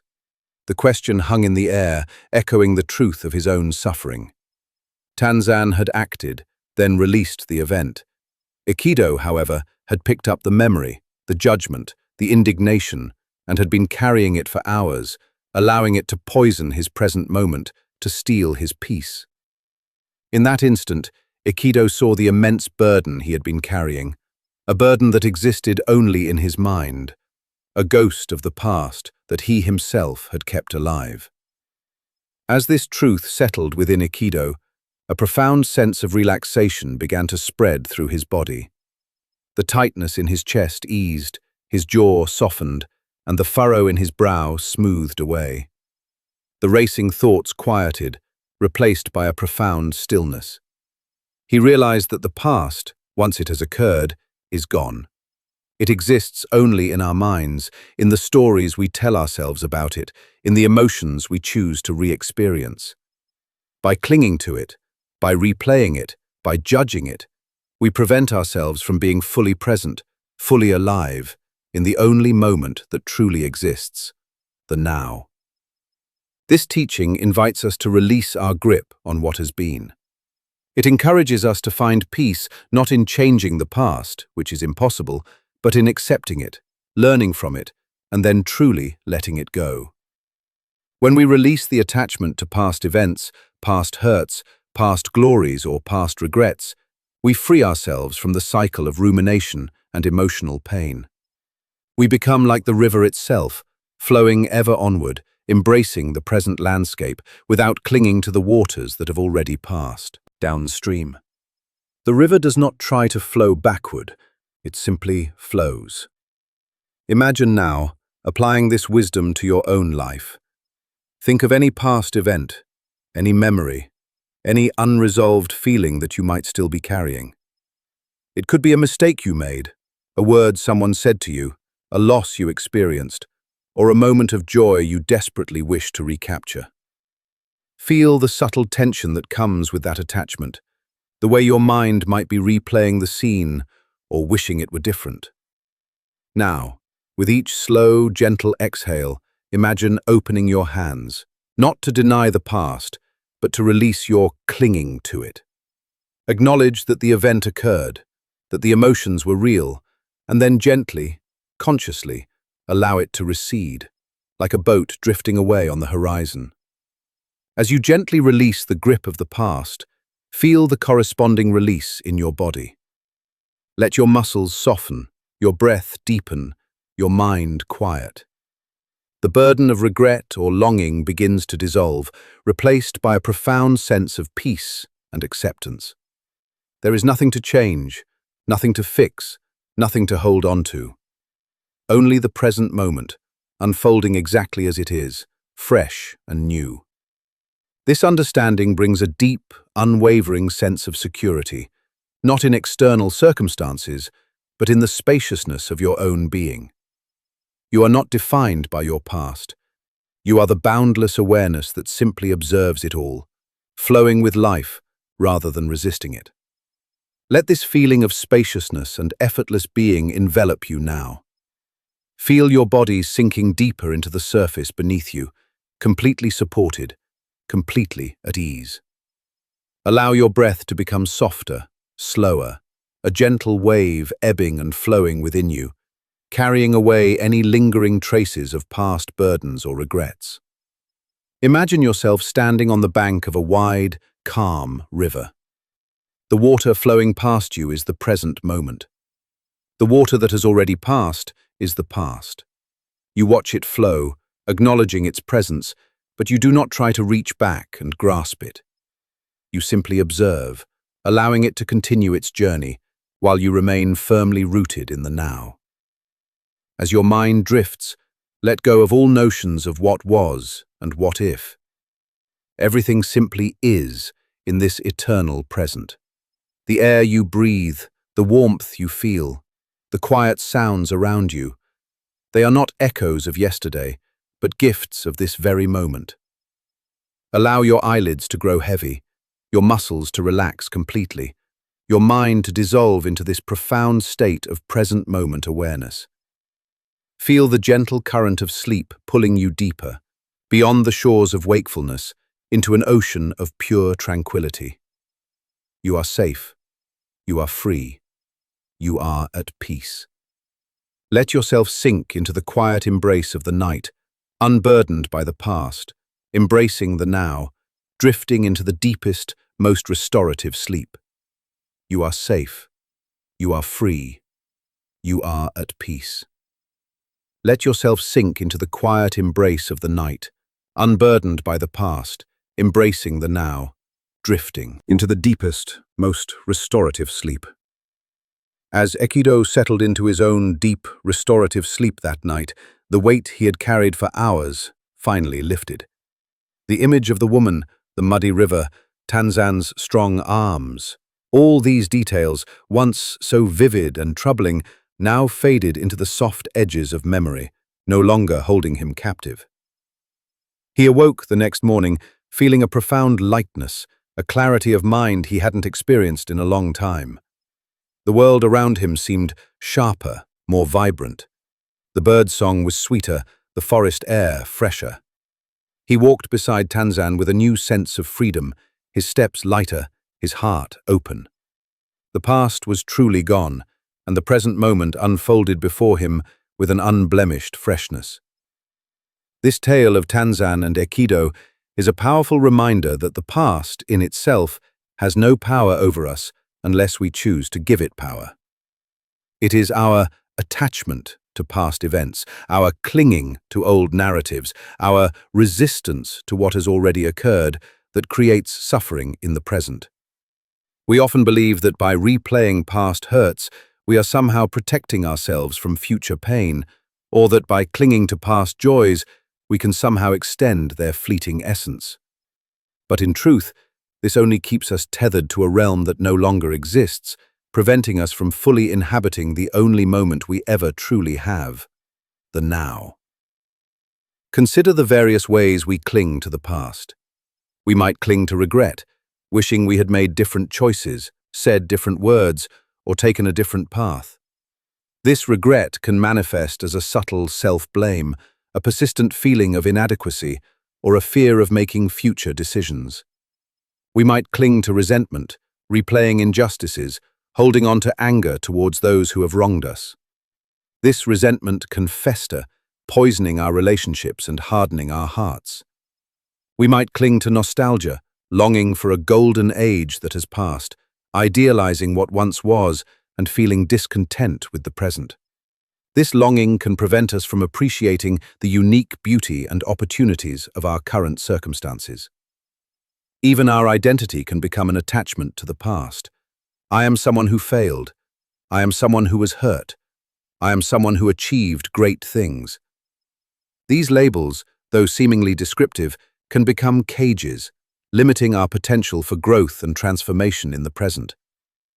The wisdom of releasing the past is not about forgetting or denying what has happened.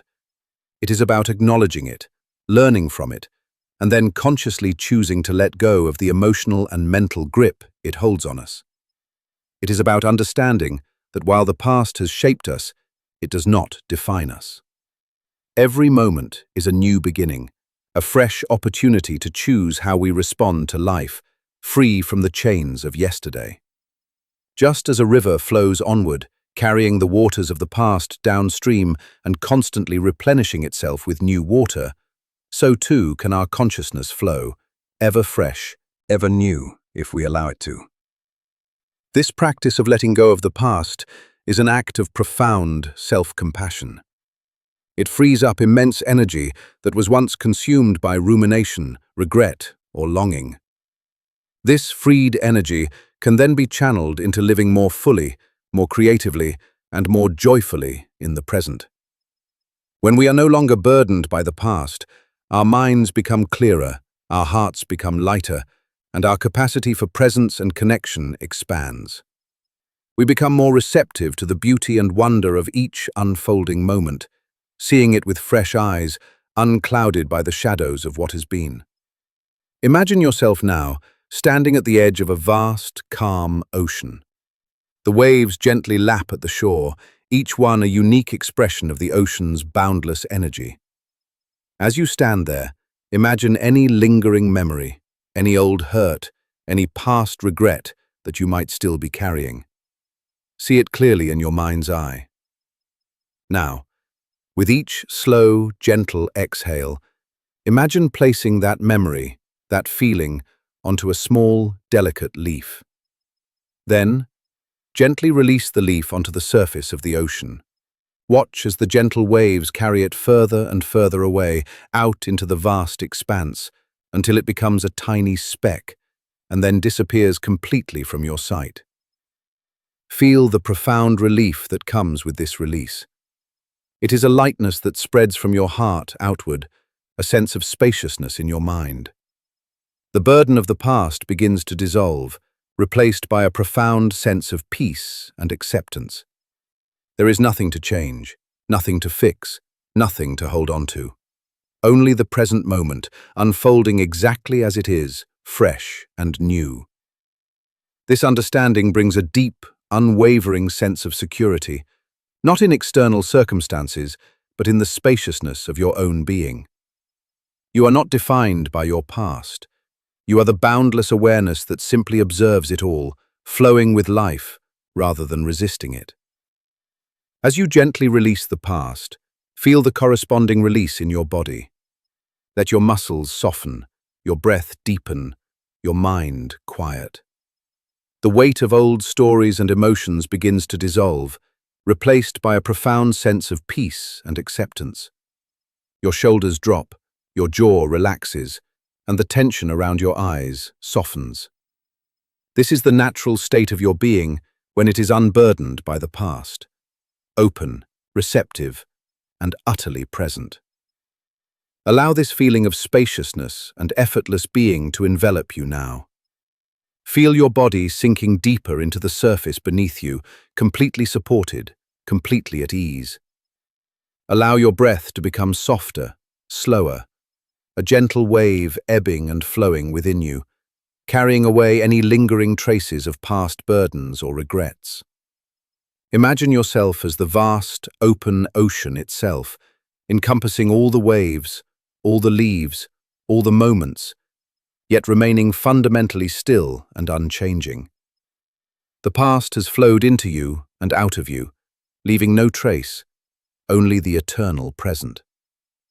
As your mind drifts, let go of all notions of what was and what if. Everything simply is in this eternal present. The air you breathe, the warmth you feel, the quiet sounds around you. They are not echoes of yesterday, but gifts of this very moment. Allow your eyelids to grow heavy, your muscles to relax completely, your mind to dissolve into this profound state of present moment awareness. Feel the gentle current of sleep pulling you deeper, beyond the shores of wakefulness, into an ocean of pure tranquility. You are safe. You are free. You are at peace. Let yourself sink into the quiet embrace of the night, unburdened by the past, embracing the now, drifting into the deepest, most restorative sleep. The wisdom of non-judgment. Tonight, we turn our attention to another subtle but pervasive source of inner turmoil, our attachment to judgment. Have you ever noticed how often your mind is busy evaluating, labeling, and categorizing everything you encounter? This constant stream of good or bad, right or wrong, like or dislike, applies not only to the world around you, but often, and most painfully, to yourself. This incessant judging creates a subtle but persistent anxiety. It can manifest as a tightness in your forehead when you criticize yourself, a clenching in your stomach when you judge others, or a general feeling of unease as your mind constantly weighs and measures. We become prisoners of our own internal critic, perpetually seeking perfection, fearing imperfection, and creating separation between ourselves and the world. This attachment to judgment is a deep-seated habit of the mind. We believe that by judging, we gain control, we understand, we protect ourselves. But in truth, it creates a constant internal battle. When we judge others, we build walls. When we judge ourselves, we create self-doubt and self-condemnation. This continuous mental activity drains our energy, clouds our perception, and prevents us from experiencing the deep, unconditioned peace that arises from simply observing without evaluation. It's the quiet anxiety of believing that our worth, or the worth of others, is dependent on meeting an impossible standard, a standard often created by our own restless mind. Imagine a young monk, eager to learn and deeply devoted to the path. Let us call him Kenji. Kenji was diligent in his practice, meticulous in his duties, and earnest in his pursuit of enlightenment. However, he also possessed a sharp mind, quick to observe flaws both in himself and in others. He would often notice when other monks were less diligent, when their meditation posture was imperfect, or when their words seemed less than wise. Internally, he would judge them, believing his own path was purer, his own efforts more sincere. This judgment, though unspoken, created a subtle tension within him, a feeling of separation from his fellow practitioners. And then there was his self-judgment. If his meditation was not deep enough, if his mind wandered, if he made a mistake in his duties, a harsh inner voice would immediately condemn him. "You are not good enough," it would whisper. "You are failing. You will never achieve true understanding." This constant self-criticism kept him in a state of perpetual striving, always feeling inadequate, always pushing himself harder, yet never truly finding peace. His body often felt tense, his jaw tight, his shoulders hunched, reflecting the inner struggle. He longed for a state of calm, but his judgmental mind seemed to be an insurmountable obstacle. One day, Kenji approached the monastery's abbot, a master known for their profound wisdom and boundless compassion. "Revered master," Kenji began, his voice tinged with frustration. "I strive for purity in thought and action, yet my mind is constantly judging. I judge my brothers, I judge myself, and this prevents me from finding true peace. How can I silence this relentless critic within?" The abbot listened with a gentle smile. "Kenji," they said, their voice soft as a breeze, "imagine you are standing by a clear mountain stream. The water flows, carrying leaves, twigs, even small stones. Do you stand there judging each leaf, saying, 'This leaf is too green,' or 'That twig is too crooked'? Do you condemn the water for carrying them, or do you simply observe the flow?" Kenji paused, reflecting. "I simply observe, master. The stream is simply the stream." "Exactly," the abbot continued. "Now, imagine your thoughts and feelings are like the leaves and twigs in that stream. They arise, they flow, and they pass away. When you judge them, when you label them as good or bad, right or wrong, you are no longer simply observing. You are grasping, you are resisting, you are creating a story about the flow. And in that story, you create suffering." "But master," Kenji interjected, "how can I stop judging? It feels like an automatic process."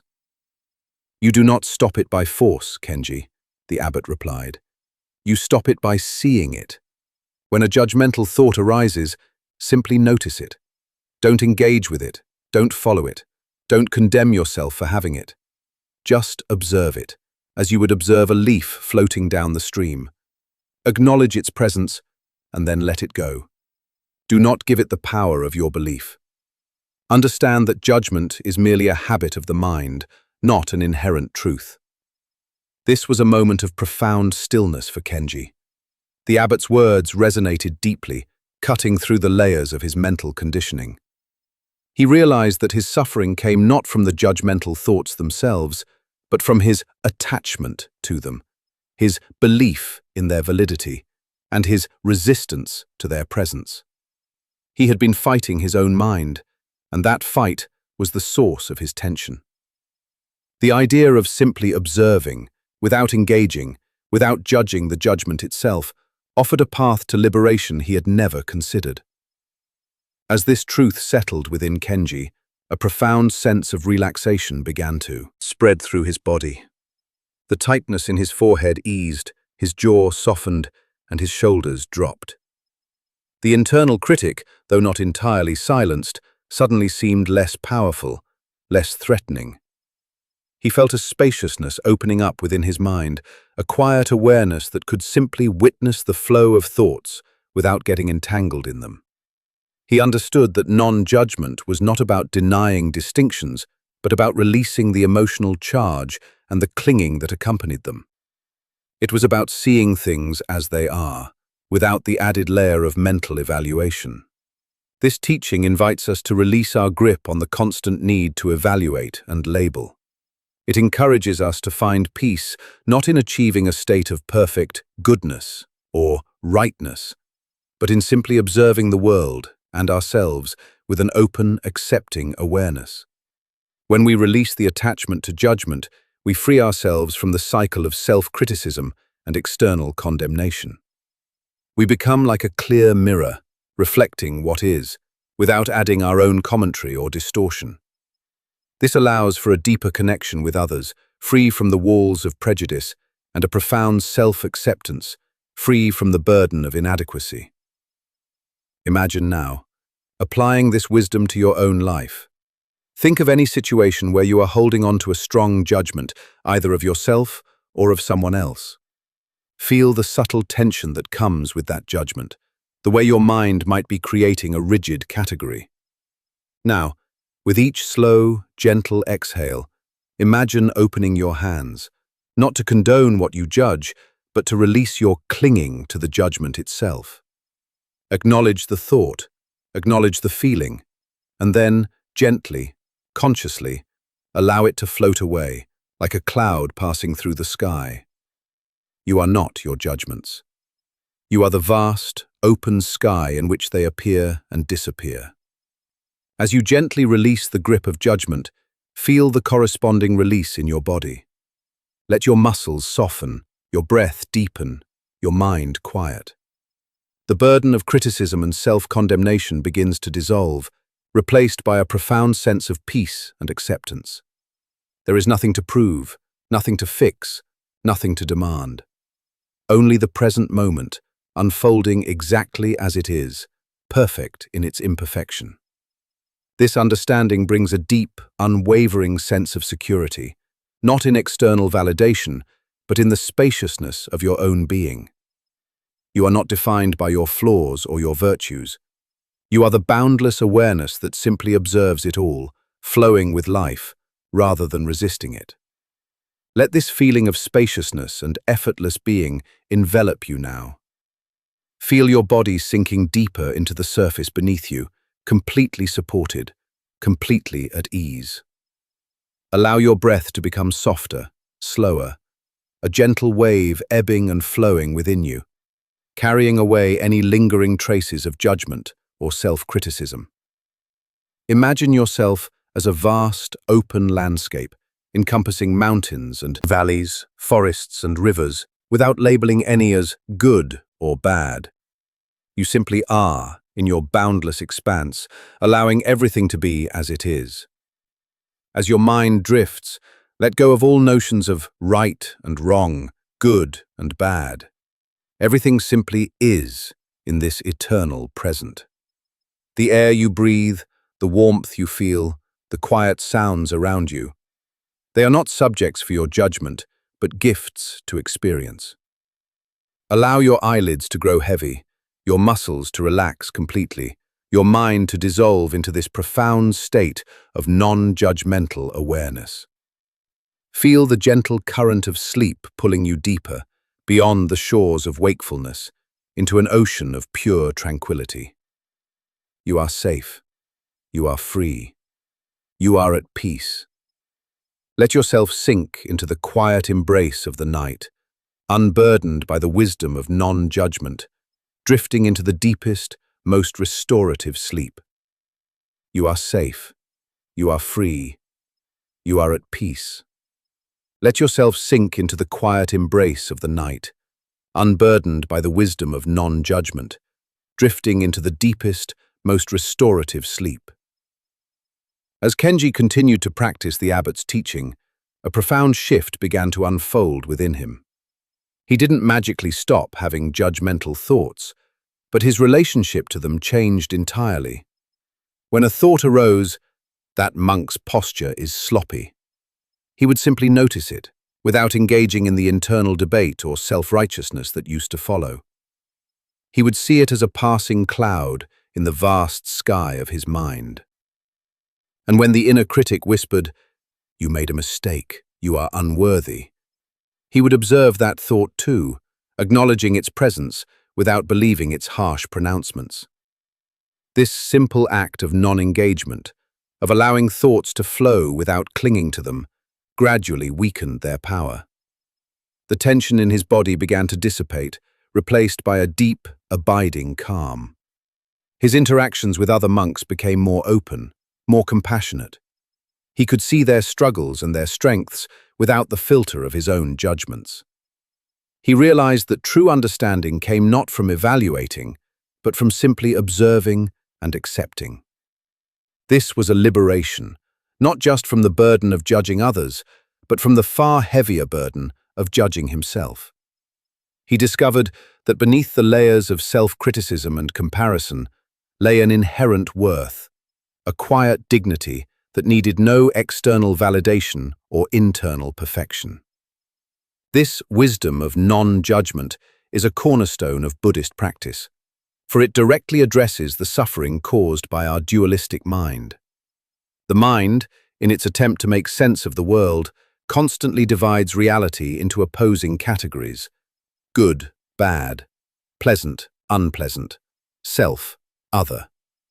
While this categorization can be useful for practical navigation, our attachment to these judgments, our belief in their absolute truth, creates separation and conflict. When we label something as bad, we resist it. When we label something as good, we cling to it. Both resistance and clinging are forms of suffering. Non-judgment is the path to transcending this duality, to seeing the interconnectedness of all things, and to finding peace in the inherent wholeness of existence. Consider the vastness of nature. A mountain stands tall, a river flows, a storm rages, a flower blooms. Nature simply is. It does not judge its own forms or functions.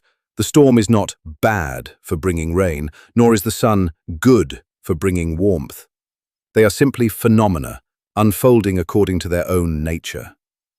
When we align our minds with this natural flow, when we release the need to impose our judgments, we too can simply be, accepting ourselves and the world with the same effortless grace. This practice of non-judgment extends to every aspect of our experience. It means observing our emotions without labeling them as negative or positive, but simply as energy moving through the body. It means witnessing our thoughts without getting entangled in their narratives, seeing them as transient mental events. It means encountering people with an open heart, recognizing their inherent humanity beyond any labels or preconceived notions. It means accepting life's challenges as they arise, without immediately judging them as problems that need to be fixed, but as opportunities for growth and learning. When we cultivate non-judgment, we create an inner sanctuary, a space of profound peace and acceptance that is untouched by the ever-changing tides of external circumstances. We become less reactive, more responsive. We gain the freedom to choose how we engage with life, rather than being driven by automatic judgments and the emotions they trigger. This is not about apathy, it is about wisdom. It is about seeing clearly, acting compassionately, and living authentically from a place of deep inner calm. Now, as you continue to settle deeper into this moment, allow this wisdom to permeate every part of your being. Feel any remaining subtle tensions in your body, perhaps in your forehead, your jaw, or your stomach. These tensions are often physical manifestations of the mind's clinging to judgments, its desire to categorize and control. With each gentle outbreath, imagine that tension softening, dissolving, releasing its grip. Picture any situation, any person, or any aspect of yourself that you have been judging. See it clearly in your mind's eye. Now, gently open your hands, metaphorically, and simply observe it. You are not condoning or condemning, you are simply witnessing. Feel the profound relief that comes with this release. It is a lightness that spreads from your heart outward, a sense of spaciousness in your mind. The burden of criticism and self-condemnation begins to dissolve, replaced by a profound sense of peace and acceptance. There is nothing to prove, nothing to fix, nothing to demand. Only the present moment, unfolding exactly as it is, perfect in its imperfection. This understanding brings a deep, unwavering sense of security, not in external validation, but in the spaciousness of your own being. You are not defined by your flaws or your virtues. You are the boundless awareness that simply observes it all, flowing with life rather than resisting it. Let this feeling of spaciousness and effortless being envelop you now. Feel your body sinking deeper into the surface beneath you, completely supported, completely at ease.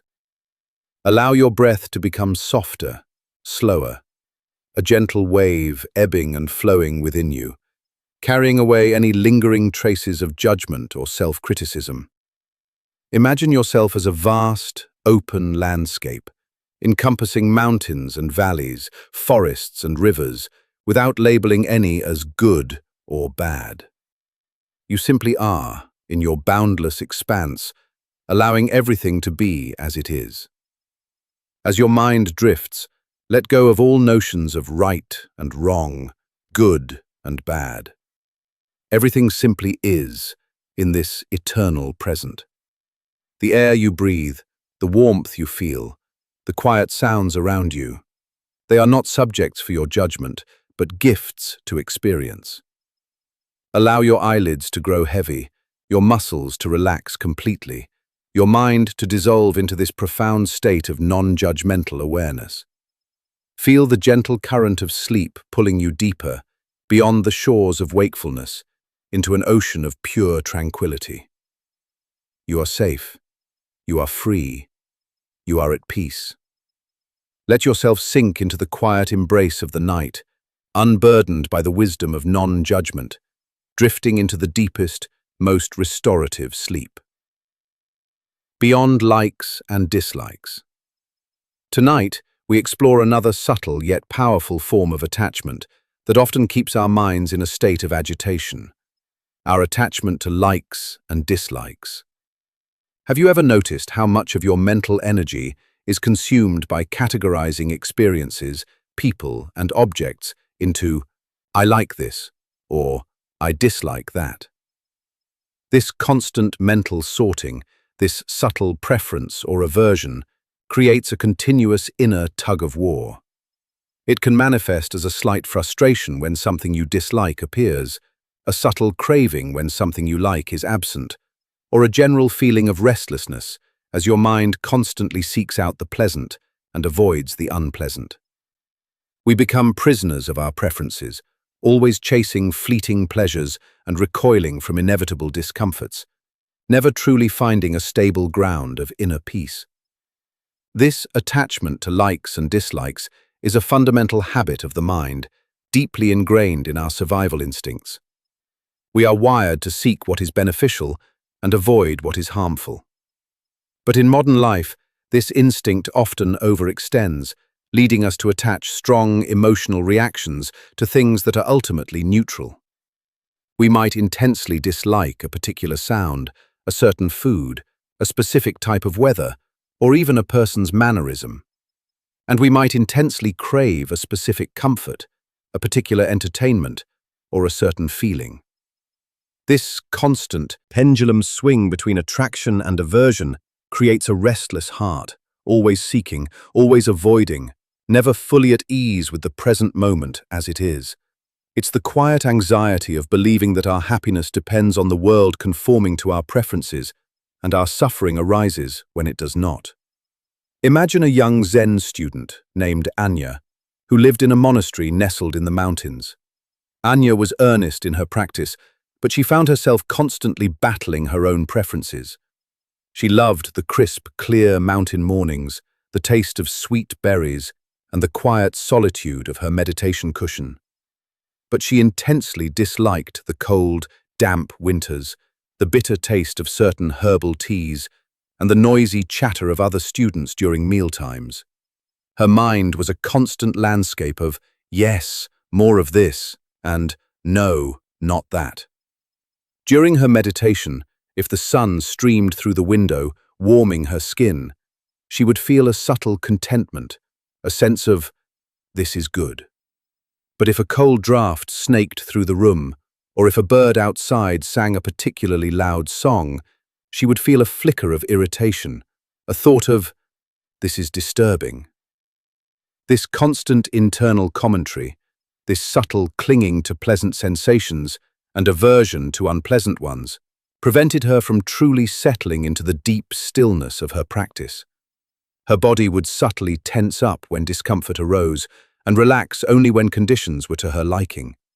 She longed for equanimity, a state where her mind remained undisturbed by external conditions, but her likes and dislikes seemed to have an unbreakable grip on her. One day, Anya approached the monastery's head monk, a wise and serene woman named Kiko. "Revered master," Anya began, her voice tinged with frustration. "I strive for inner peace, but my mind is constantly pulled by what I like and pushed away by what I dislike. How can I transcend these strong preferences and find true equanimity?" Kiko listened patiently, her eyes calm and clear. "Anya," she said, her voice soft as a whisper, "imagine you are a clear, still pond. When a stone is thrown into the pond, ripples spread across its surface. If you like the stone, you wish for more stones. If you dislike the stone, you wish it had never been thrown. But the pond itself, in its essence, remains still beneath the ripples. It does not cling to the ripples, nor does it resist them. It simply allows them to arise and subside. Your likes and dislikes," Kiko continued, "are like those ripples. They are natural reactions that arise in the mind. The problem is not the ripple itself, but your attachment to it. When you cling to a like, you suffer when it is absent. When you resist a dislike, you suffer when it is present. True equanimity is not the absence of ripples, but the realization that you are the still pond itself, observing the ripples without being disturbed by them." "But master," Anya interjected, "how can I stop clinging or resisting? It feels so automatic." "You do not stop it by force, Anya," Kiko replied. "You stop it by seeing it. When a like arises, notice it. When a dislike arises, notice it. Don't immediately follow it. Don't immediately act on it. Just observe it as a sensation, a thought, a fleeting ripple in the pond of your mind. Acknowledge its presence, and then let it go. Understand that these preferences are merely habits of the mind, not inherent truths about reality." This was a moment of profound stillness for Anya. The abbot's words resonated deeply, cutting through the layers of her mental conditioning. She realized that her suffering came not from the pleasant or unpleasant experiences themselves, but from her attachment to her reactions. She had been fighting her own mind, trying to force it into a state of perpetual pleasantness, and that fight was the source of her tension. The idea of simply observing, without engaging, without clinging or resisting, offered a path to liberation she had never considered. As this truth settled within Anya, a profound sense of relaxation began to spread through her body. The subtle tension in her jaw and shoulders eased. Her breath deepened, becoming more even and steady. The internal commentary of good or bad began to subside, replaced by a quiet awareness that could simply witness the flow of sensations and thoughts without getting entangled in them. She understood that equanimity was not about denying her feelings, but about releasing the emotional charge and the clinging that accompanied them. It was about seeing things as they are, without the added layer of mental preference or aversion. This teaching invites us to release our grip on the constant need to categorize and react based on our preferences. It encourages us to find peace not in a world perfectly aligned with our desires, but in the acceptance of what is, regardless of whether it aligns with our likes or dislikes. When we release the attachment to our preferences, we free ourselves from the cycle of craving and aversion, of seeking and avoiding. We become like the still pond, allowing all experiences to arise and subside on its surface, while its depths remain undisturbed. Imagine now applying this wisdom to your own life. Think of any situation where you are holding on to a strong like or dislike. It could be about a particular food, a sound, a person, a task, or even a feeling. Feel the subtle tension that comes with that preference or aversion. the way your mind might be pushing or pulling. Now, with each slow, gentle exhale, imagine opening your hands, not to deny your feelings, but to release your clinging to them. Acknowledge the sensation, acknowledge the thought, and then gently, consciously, allow it to float away, like a ripple dissolving on a pond. You are not your likes or dislikes. You are the vast, still pond itself, observing the ripples without being disturbed. As you gently release the grip of likes and dislikes, feel the corresponding release in your body. Let your muscles soften, your breath deepen, your mind quiet. The burden of constant seeking and avoiding begins to dissolve, replaced by a profound sense of peace and acceptance. There is nothing to chase, nothing to run from, nothing to demand. Only the present moment, unfolding exactly as it is, perfect in its inherent neutrality. This understanding brings a deep, unwavering sense of security, not in external conditions, but in the spaciousness of your own being. You are not defined by your preferences. You are the boundless awareness that simply observes it all, flowing with life, rather than resisting it. Let this feeling of spaciousness and effortless being envelop you now. Feel your body sinking deeper into the surface beneath you, completely supported, completely at ease.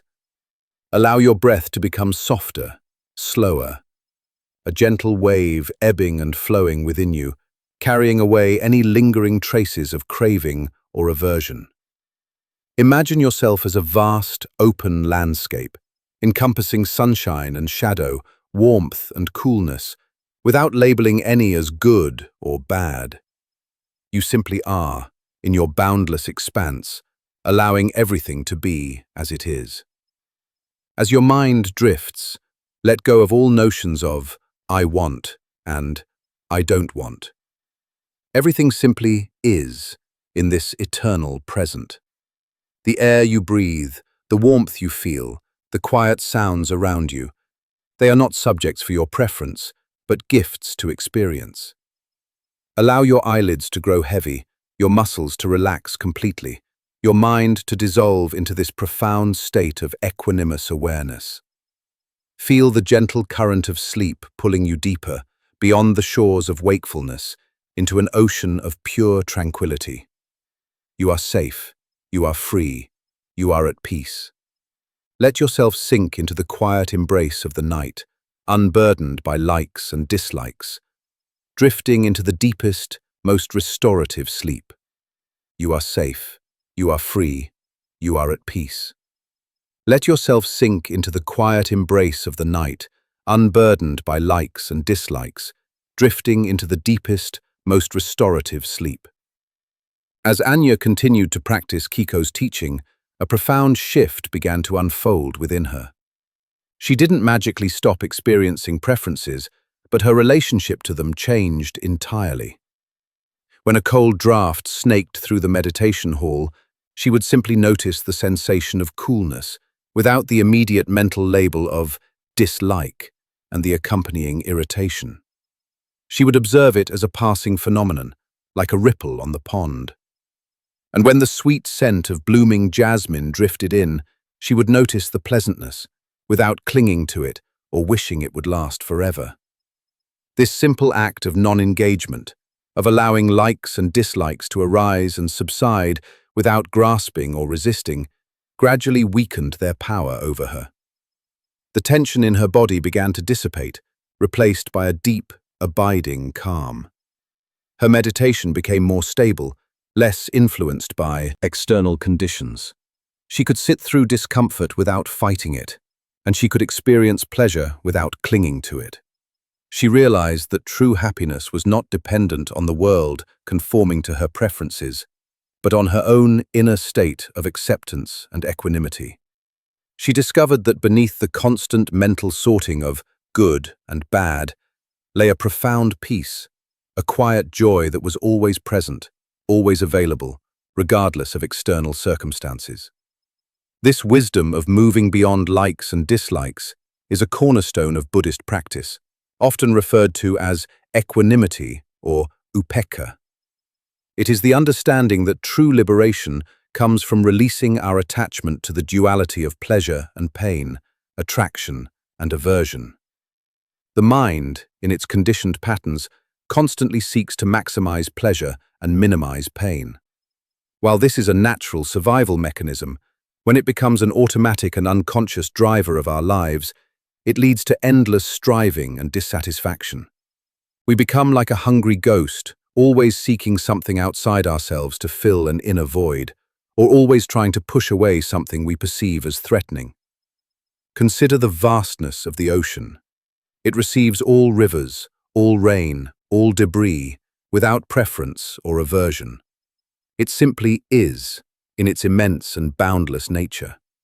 When a storm rages, the surface is turbulent, but the depths remain still.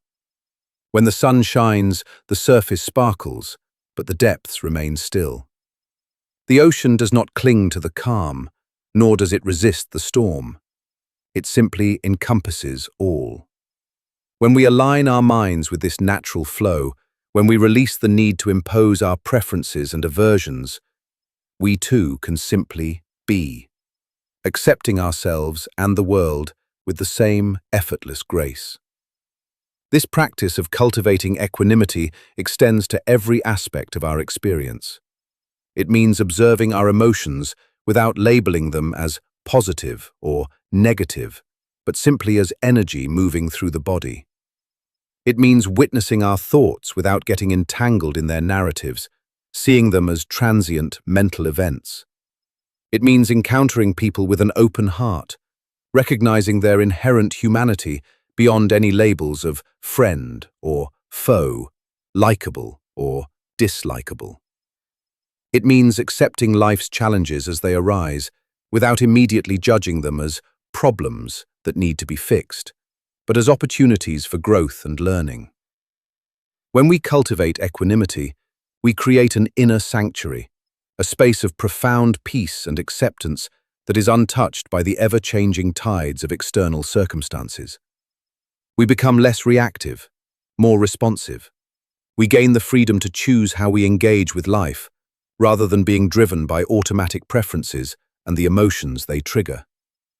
This is not about apathy. It is about wisdom. It is about seeing clearly, acting compassionately, and living authentically from a place of deep inner calm. Now, as you continue to settle deeper into this moment, allow this wisdom to permeate every part of your being. Feel any remaining subtle tensions in your body, perhaps in your forehead, your jaw, or your stomach. These tensions are often physical manifestations of the mind's clinging to preferences, its desire to categorize and control. With each gentle outbreath, imagine that tension softening, dissolving, releasing its grip. Picture any situation, any person, or any aspect of yourself that you have been labeling with a strong like or dislike. See it clearly in your mind's eye. Now, gently open your hands, metaphorically, and simply observe it. You are not pushing it away, nor are you grasping it. You are simply witnessing it. Feel the profound relief that comes with this release. It is a lightness that spreads from your heart outward, a sense of spaciousness in your mind. The burden of constant seeking and avoiding begins to dissolve, replaced by a profound sense of peace and acceptance. There is nothing to chase, nothing to run from, nothing to demand. Only the present moment, unfolding exactly as it is, perfect in its inherent neutrality. This understanding brings a deep, unwavering sense of security, not in external conditions, but in the spaciousness of your own being. You are not defined by your preferences. You are the boundless awareness that simply observes it all, flowing with life rather than resisting it. Let this feeling of spaciousness and effortless being envelop you now. Feel your body sinking deeper into the surface beneath you, completely supported, completely at ease.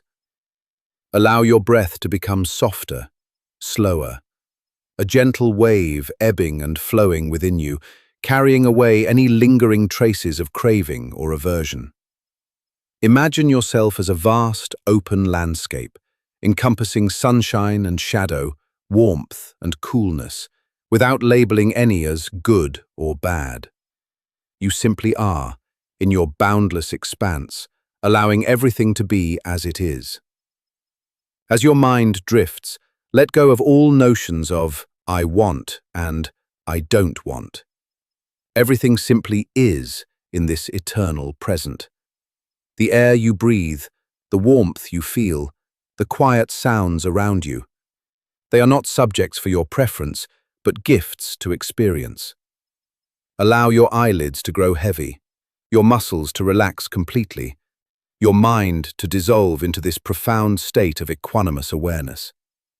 Feel the gentle current of sleep pulling you deeper, beyond the shores of wakefulness, into an ocean of pure tranquility. You are safe. You are free.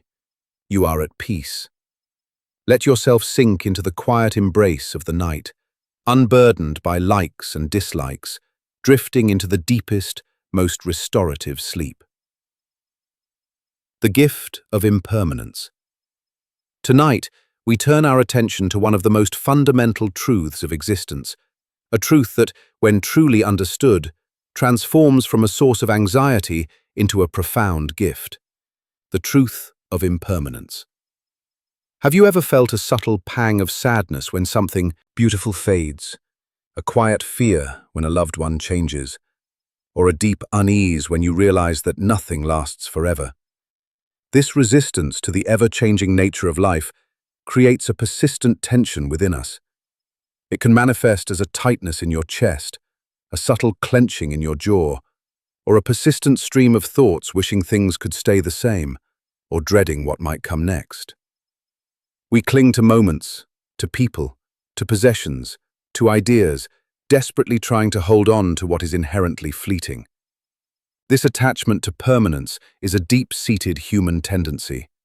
We crave stability, predictability, and continuity. We build our lives on the assumption that things will endure, and when they inevitably change or disappear, we experience suffering. This is the anxiety of impermanence, the subtle but pervasive unease that whispers, "What if I lose this? What if it's gone? What if I can't get it back?" It keeps us mentally fighting against the natural flow of life, trying to freeze moments in time rather than embracing the dynamic dance of arising and passing away. This continuous mental resistance drains our energy, clouds our perception, and prevents us from finding true peace in the simplicity of what is. It steals our joy from the present moment by projecting the shadow of future loss onto it. Imagine a skilled calligrapher, a master of their art, who spent years perfecting the stroke of a brush, the balance of ink on paper, the elegant flow of characters. Their work was renowned for its beauty and precision. However, the calligrapher harbored a secret anxiety, the fear that their masterpieces would eventually fade, that the paper would yellow, that the ink would blur, that their art, like all things, would succumb to the relentless march of time. They meticulously preserved their scrolls, storing them in climate-controlled chambers, rarely allowing them to be viewed, fearing that exposure would hasten their decay. This fear of impermanence, this attachment to the permanence of their creations, became a heavy burden.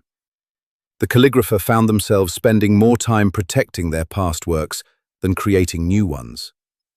The joy of the creative process, the meditative flow of brush on paper, began to diminish, overshadowed by the worry of preservation. Their hands, once fluid and free, sometimes trembled with the pressure of trying to create something that would last forever. Their sleep was often disturbed by dreams of their precious scrolls crumbling to dust.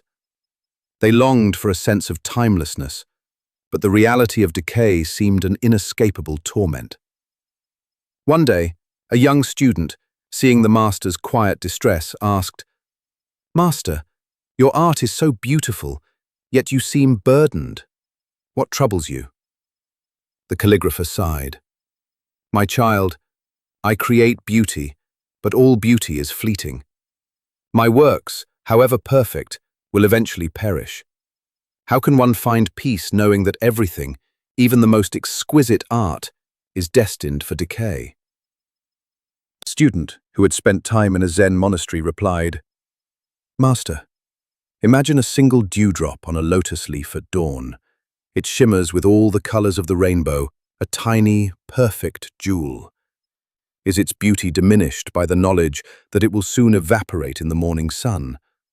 Or is its beauty, in fact, enhanced by its very impermanence, by the preciousness of its fleeting existence? The calligrapher paused, contemplating the image. The dewdrop is beautiful, yes, they conceded, but its disappearance is still a loss. Is it a loss for the dewdrop? The student gently asked. Or is it simply a transformation? The water returns to the air, perhaps to form a cloud, perhaps to fall as rain, perhaps to nourish another flower. It does not cease to be, it simply changes form. And in its fleeting presence on the lotus leaf, it offers a unique, unrepeatable moment of beauty that would not exist if it were permanent. Your art, Master, the student continued, is like that dewdrop. Its beauty is not in its permanence, but in its expression. Each stroke of your brush, each character you create, is a moment of pure presence, a dance of mind and hand. If you cling to the idea that it must last forever, you miss the profound beauty of its arising, its brief flourishing, and its eventual transformation. The fear of its decay prevents you from fully appreciating its life. This was a moment of profound stillness for the calligrapher. The student's words resonated deeply, cutting through the layers of their mental conditioning. They realized that their suffering came not from impermanence itself, but from their resistance to it, their attachment to the illusion of permanence.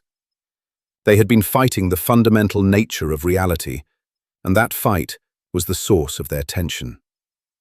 The idea that impermanence was not a curse, but a condition for beauty, a gift that made each moment precious, offered a path to liberation they had never considered.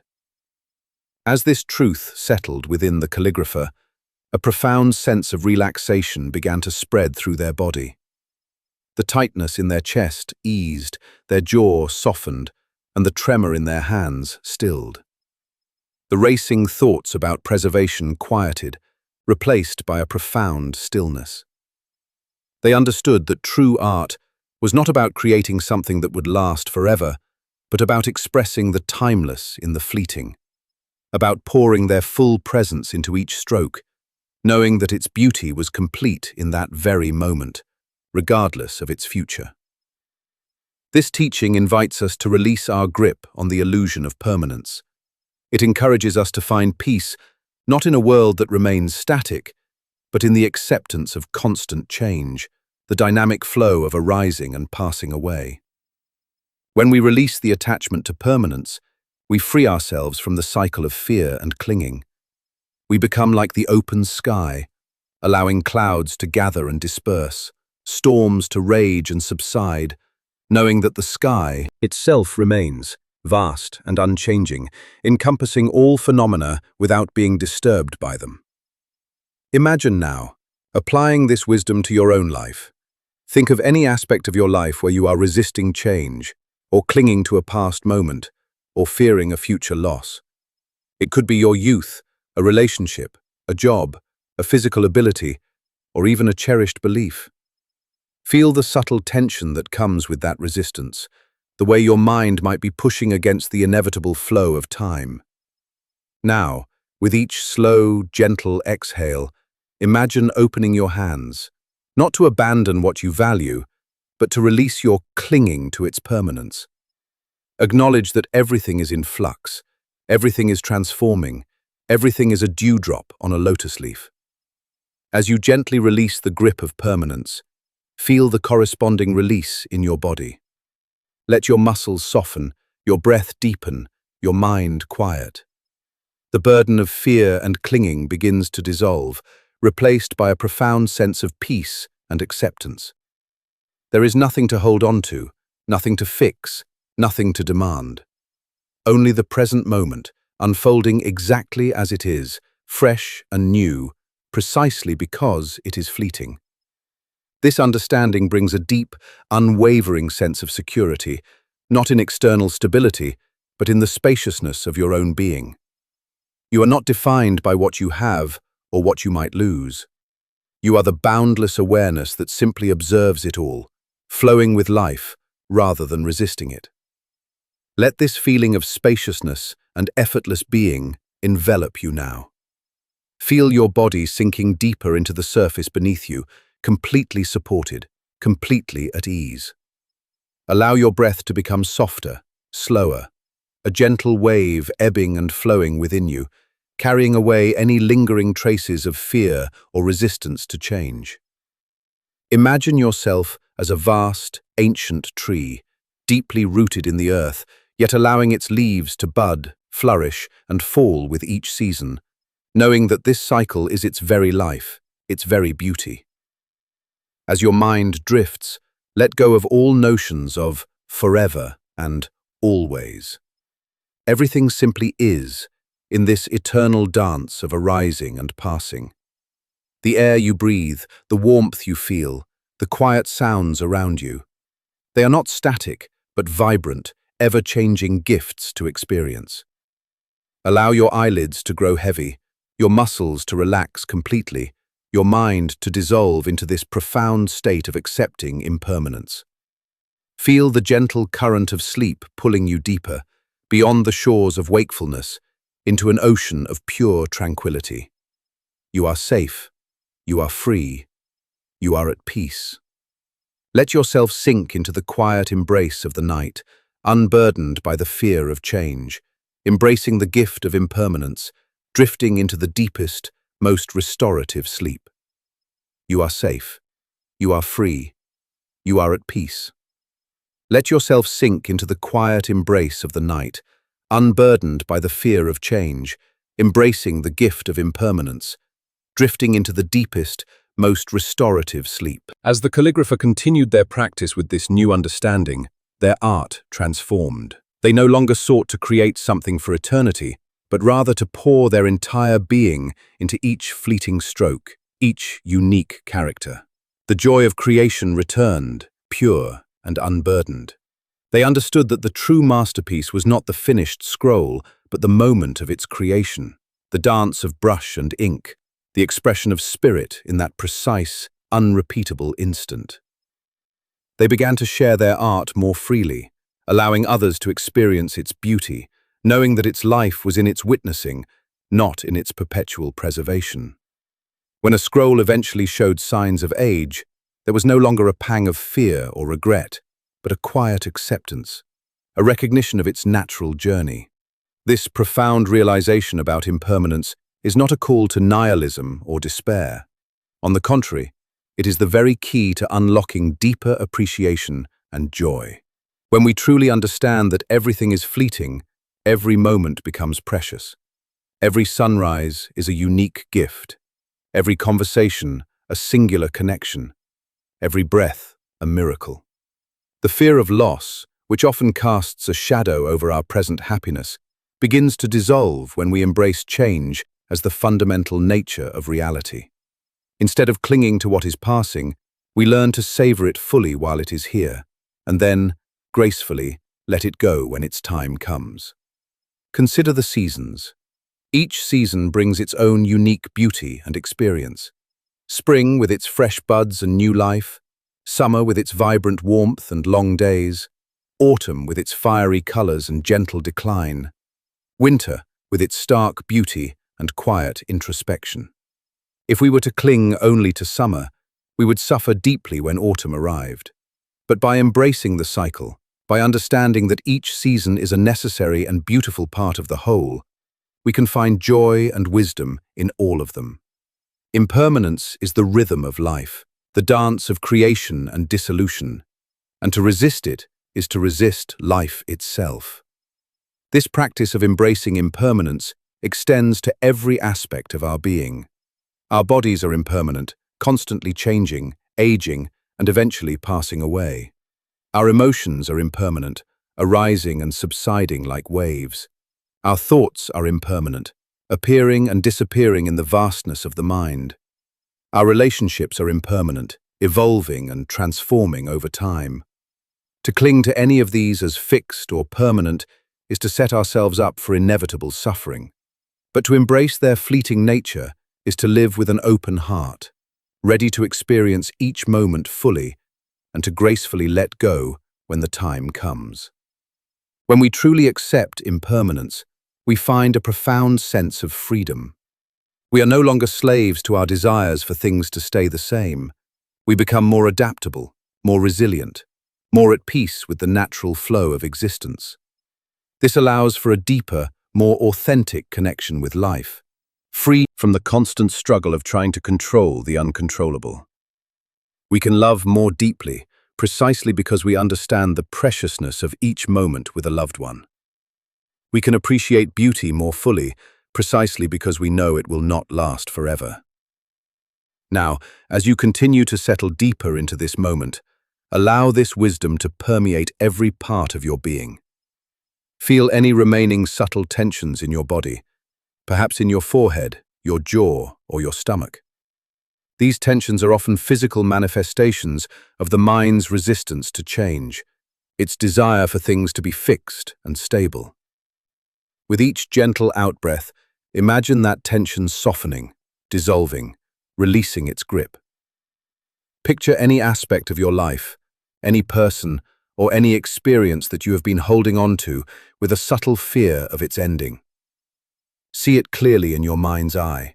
Now, gently open your hands, metaphorically, and simply observe it as it is, in its natural state of flux.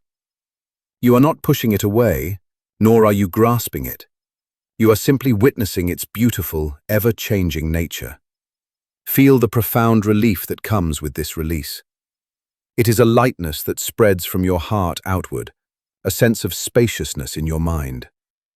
The burden of fear and clinging begins to dissolve, replaced by a profound sense of peace and acceptance. There is nothing to hold on to, nothing to fix, nothing to demand. Only the present moment, unfolding exactly as it is, fresh and new, precisely because it is fleeting. This understanding brings a deep, unwavering sense of security, not in external stability, but in the spaciousness of your own being. You are not defined by what you have or what you might lose. You are the boundless awareness that simply observes it all, flowing with life rather than resisting it. Let this feeling of spaciousness and effortless being envelop you now. Feel your body sinking deeper into the surface beneath you, completely supported, completely at ease. Allow your breath to become softer, slower, a gentle wave ebbing and flowing within you, carrying away any lingering traces of fear or resistance to change. Imagine yourself as a vast, ancient tree, deeply rooted in the earth, yet allowing its leaves to bud, flourish, and fall with each season, knowing that this cycle is its very life, its very beauty. You are part of this eternal dance, perfectly at home in its rhythm. As your mind drifts, let go of all notions of forever and always. Everything simply is in this eternal dance of arising and passing. The air you breathe, the warmth you feel, the quiet sounds around you, they are not static, but vibrant, ever-changing gifts to experience. Allow your eyelids to grow heavy, your muscles to relax completely, your mind to dissolve into this profound state of accepting impermanence. Feel the gentle current of sleep pulling you deeper, beyond the shores of wakefulness, into an ocean of pure tranquility. You are safe. You are free. You are at peace. Let yourself sink into the quiet embrace of the night, unburdened by the fear of change, embracing the gift of impermanence, drifting into the deepest, most restorative sleep. The root of desire. Tonight, we journey to the very heart of attachment, exploring its fundamental source, desire. Have you ever felt that persistent longing for something more, a subtle ache for things to be different, or a restless urge to acquire, achieve, or experience something new? This constant wanting, this subtle craving, often creates a deep-seated anxiety within us. It can manifest as a tightness in your stomach when a desire goes unfulfilled, a subtle agitation when you feel something is missing, or a persistent stream of thoughts planning how to get what you want or lamenting what you don't have. We become prisoners of our desires, always reaching, always striving, rarely finding true contentment in the present moment. This attachment to desire is a powerful force, driving much of human activity. We believe that if we just get that thing, or achieve that goal, or experience that feeling, then we will finally be happy, finally be complete. But the truth, as Buddhist wisdom reveals, is that desire, when clung to, is a bottomless well. Each fulfilled desire quickly gives rise to another, leading to an endless cycle of seeking and dissatisfaction.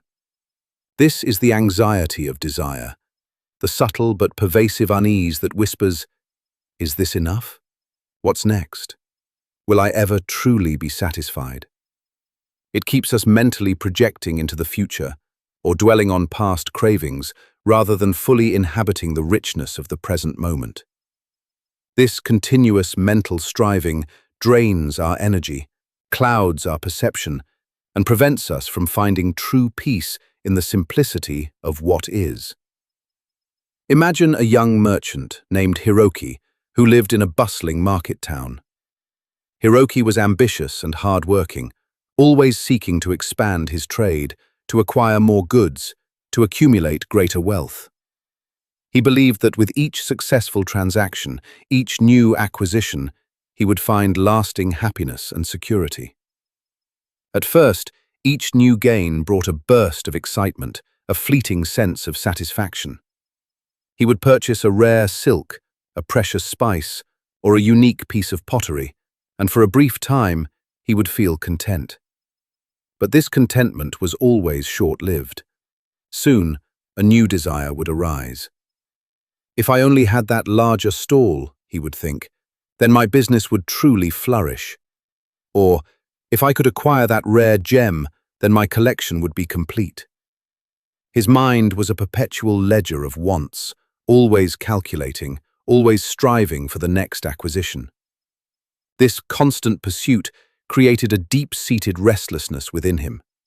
His sleep was often disturbed by dreams of missed opportunities or rival merchants. His body felt perpetually tense, his brow furrowed with the weight of his ambitions. Even when he achieved a significant success, the joy was quickly overshadowed by the emergence of a new, even greater desire. He was caught in a relentless cycle, always wanting, never truly satisfied. One day, an old Zen monk, known for their serene presence and profound insight, visited the market. Hiroki, seeing the monk's calm demeanor amidst the chaos, felt a sudden pang of envy for their apparent peace. He approached the monk. "Revered master," Hiroki began, his voice tinged with weariness, "I work tirelessly. I acquire much, yet I find no lasting happiness. Each desire fulfilled only gives birth to another. I am trapped in a cycle of wanting. How can I find true contentment?" The monk listened patiently, their eyes calm and clear. "Hiroki," they said, their voice soft as a whisper, "imagine you are thirsty, and you drink from a cup of salt water. For a moment, it seems to quench your thirst, but then the thirst returns, stronger than before. So you drink again and again, each time feeling a fleeting relief, followed by an even deeper craving. Is your thirst ever truly satisfied by the salt water?" Hiroki paused, reflecting. "No, master, it only makes the thirst worse." "Precisely," the monk continued, "your desires, when clung to, are like that salt water. Each fulfillment offers a brief moment of pleasure, but it only reinforces the underlying craving, leading to an endless cycle of wanting. True contentment does not come from fulfilling every desire, but from understanding the nature of desire itself and gently releasing its grip. "But Master," Hiroki interjected, "how can I live without desire? Is it not desire that drives us to achieve, to create, to improve?" "Desire itself is not the problem, Hiroki," the monk replied. "It is the attachment to desire, the belief that our happiness depends on its fulfillment that causes suffering. You can still set intentions, you can still work diligently, you can still appreciate beauty, but you do so from a place of inner freedom, rather than from a desperate need for things to be a certain way, or a belief that something external will complete you." The monk then offered a simple practice. When a desire arises, simply observe it. Notice the sensation in your body, the thought in your mind. Acknowledge its presence, but do not immediately follow it. Do not immediately act on it. See it as a cloud passing through the sky of your awareness. Understand that you are not the desire. You are the awareness that observes the desire. And in that observation, without judgment, without clinging, the desire begins to lose its power over you. This was a moment of profound stillness for Hiroki. The monk's words resonated deeply, cutting through the layers of his mental conditioning. He realized that his suffering came not from having desires, but from his attachment to them, his belief that they held the key to his happiness. He had been fighting his own nature, trying to fill an endless void with external acquisitions, and that fight was the source of his tension. The idea of simply observing desire, without engaging or resisting, offered a path to liberation he had never considered. As this truth settled within Hiroki, a profound sense of relaxation began to spread through his body. The tightness in his stomach eased, his brow softened, and the restless energy in his mind quieted. The constant internal commentary of "I want" and "I need" began to subside, replaced by a quiet awareness that could simply witness the flow of desires without getting entangled in them. He understood that true contentment was not about having everything he wanted, but about wanting what he already had, and finding peace in the present moment, exactly as it was. This teaching invites us to release our grip on the constant pursuit of external gratification. It encourages us to find peace not in the fulfillment of every craving, but in the understanding and gentle release of desire itself. When we release the attachment to desire, we free ourselves from the endless cycle of seeking and dissatisfaction. We become like a clear, still pool, reflecting the sky and the trees without needing to grasp at any particular reflection or to change its own nature. Imagine now, applying this wisdom to your own life. Think of any desire that is currently occupying your mind, perhaps a longing for something you don't have, or a craving for a particular experience. Feel the subtle tension that comes with that desire, the way your mind might be pushing or pulling. Now, with each slow, gentle exhale, imagine opening your hands, not to deny your aspirations, but to release your clinging to them. Acknowledge the desire, acknowledge the sensation, and then gently, consciously, allow it to float away, like a leaf drifting down a quiet stream. You are not your desires. You are the vast, open awareness that simply observes them without being controlled. As you gently release the grip of desire, feel the corresponding release in your body. Let your muscles soften, your breath deepen, your mind quiet. The burden of constant seeking and striving begins to dissolve, replaced by a profound sense of peace and contentment. There is nothing to chase, nothing to run from, nothing to demand. Only the present moment, unfolding exactly as it is, perfect in its inherent completeness. This understanding brings a deep, unwavering sense of security, not in external achievements, but in the spaciousness of your own being. You are not defined by what you want or what you acquire.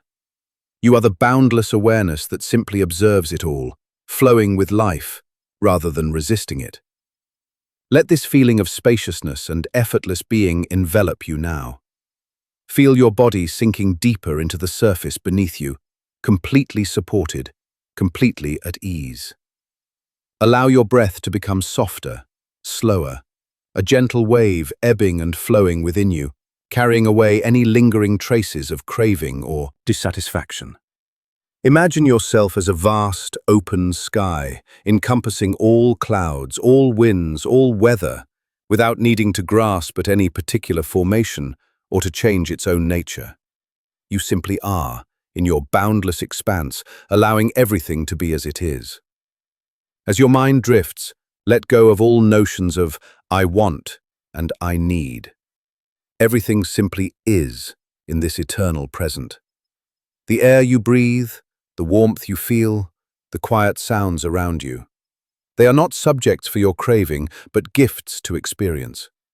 Allow your eyelids to grow heavy, your muscles to relax completely, your mind to dissolve into this profound state of contentment. Feel the gentle current of sleep pulling you deeper, beyond the shores of wakefulness, into an ocean of pure tranquility. You are safe. You are free. You are at peace. Let yourself sink into the quiet embrace of the night, unburdened by the root of desire, drifting into the deepest, most restorative sleep. You are safe. You are free. You are at peace. Let yourself sink into the quiet embrace of the night, unburdened by the root of desire, drifting into the deepest, most restorative sleep. As Hiroki continued to practice the monk's teaching, a profound shift began to unfold within him. He didn't stop having desires, but his relationship to them changed entirely. When a desire for a new, rare item arose, he would simply notice it, observing the subtle pull in his mind and body without immediately acting on it or becoming consumed by it. He would see it as a passing phenomenon, like a ripple on the surface of a calm lake. He realized that the desire itself was not the problem, but his attachment to its fulfillment, his belief that only through its acquisition would he find happiness. This simple act of observation, of creating a space between the desire and his reaction, gradually weakened its power over him. The tension in his body began to dissipate, replaced by a deep, abiding calm. His business dealings became more clear-headed, less driven by a desperate need for more. He could still work diligently, still appreciate beautiful goods, but he did so from a place of inner freedom, rather than from a compulsive craving. He discovered that beneath the constant striving lay a profound contentment, a quiet joy that was always present, always available, independent of his external acquisitions. He understood that true wealth was not measured by what he possessed, but by the richness of his inner peace. This wisdom about the root of desire is a central tenet of Buddhist philosophy, often articulated in the Four Noble Truths. The first truth states that life involves suffering, and the second truth identifies the cause of this suffering as craving or attachment. It is this relentless wanting, this grasping at things to be other than they are, that perpetuates our dissatisfaction. We are constantly chasing after fleeting pleasures, trying to avoid inevitable pains, and clinging to the illusion of permanence in a world of constant change. This cycle of craving and aversion keeps the mind in a state of agitation, preventing us from experiencing the deep, unconditioned peace that is our true nature. Consider the metaphor of a hungry ghost, a being with an enormous, empty stomach and a tiny, constricted throat. It is perpetually hungry, always seeking to consume, but can never be satisfied because its throat is too narrow to allow anything to pass. This image powerfully illustrates the nature of unexamined desire. No matter how much we acquire, achieve, or consume, if the underlying craving remains, we will always feel a sense of emptiness, a persistent hunger for more. The solution is not to fill the stomach, but to release the craving itself, to widen the throat of our perception. This practice of observing and gently releasing desire extends to every aspect of our experience. It means noticing when we crave a particular food, a specific comfort, or a certain outcome, and instead of immediately acting on it, simply pausing to observe the sensation of craving itself. It means recognizing when we cling to a particular emotion, a specific thought, or a certain identity, and gently releasing that grip. This doesn't mean we become passive or lose all motivation. On the contrary, when we are free from the compulsive pull of desire, our actions become more intentional, more aligned with our deeper values, and more effective, because they arise from a place of clarity and peace, rather than from a place of lack or desperation.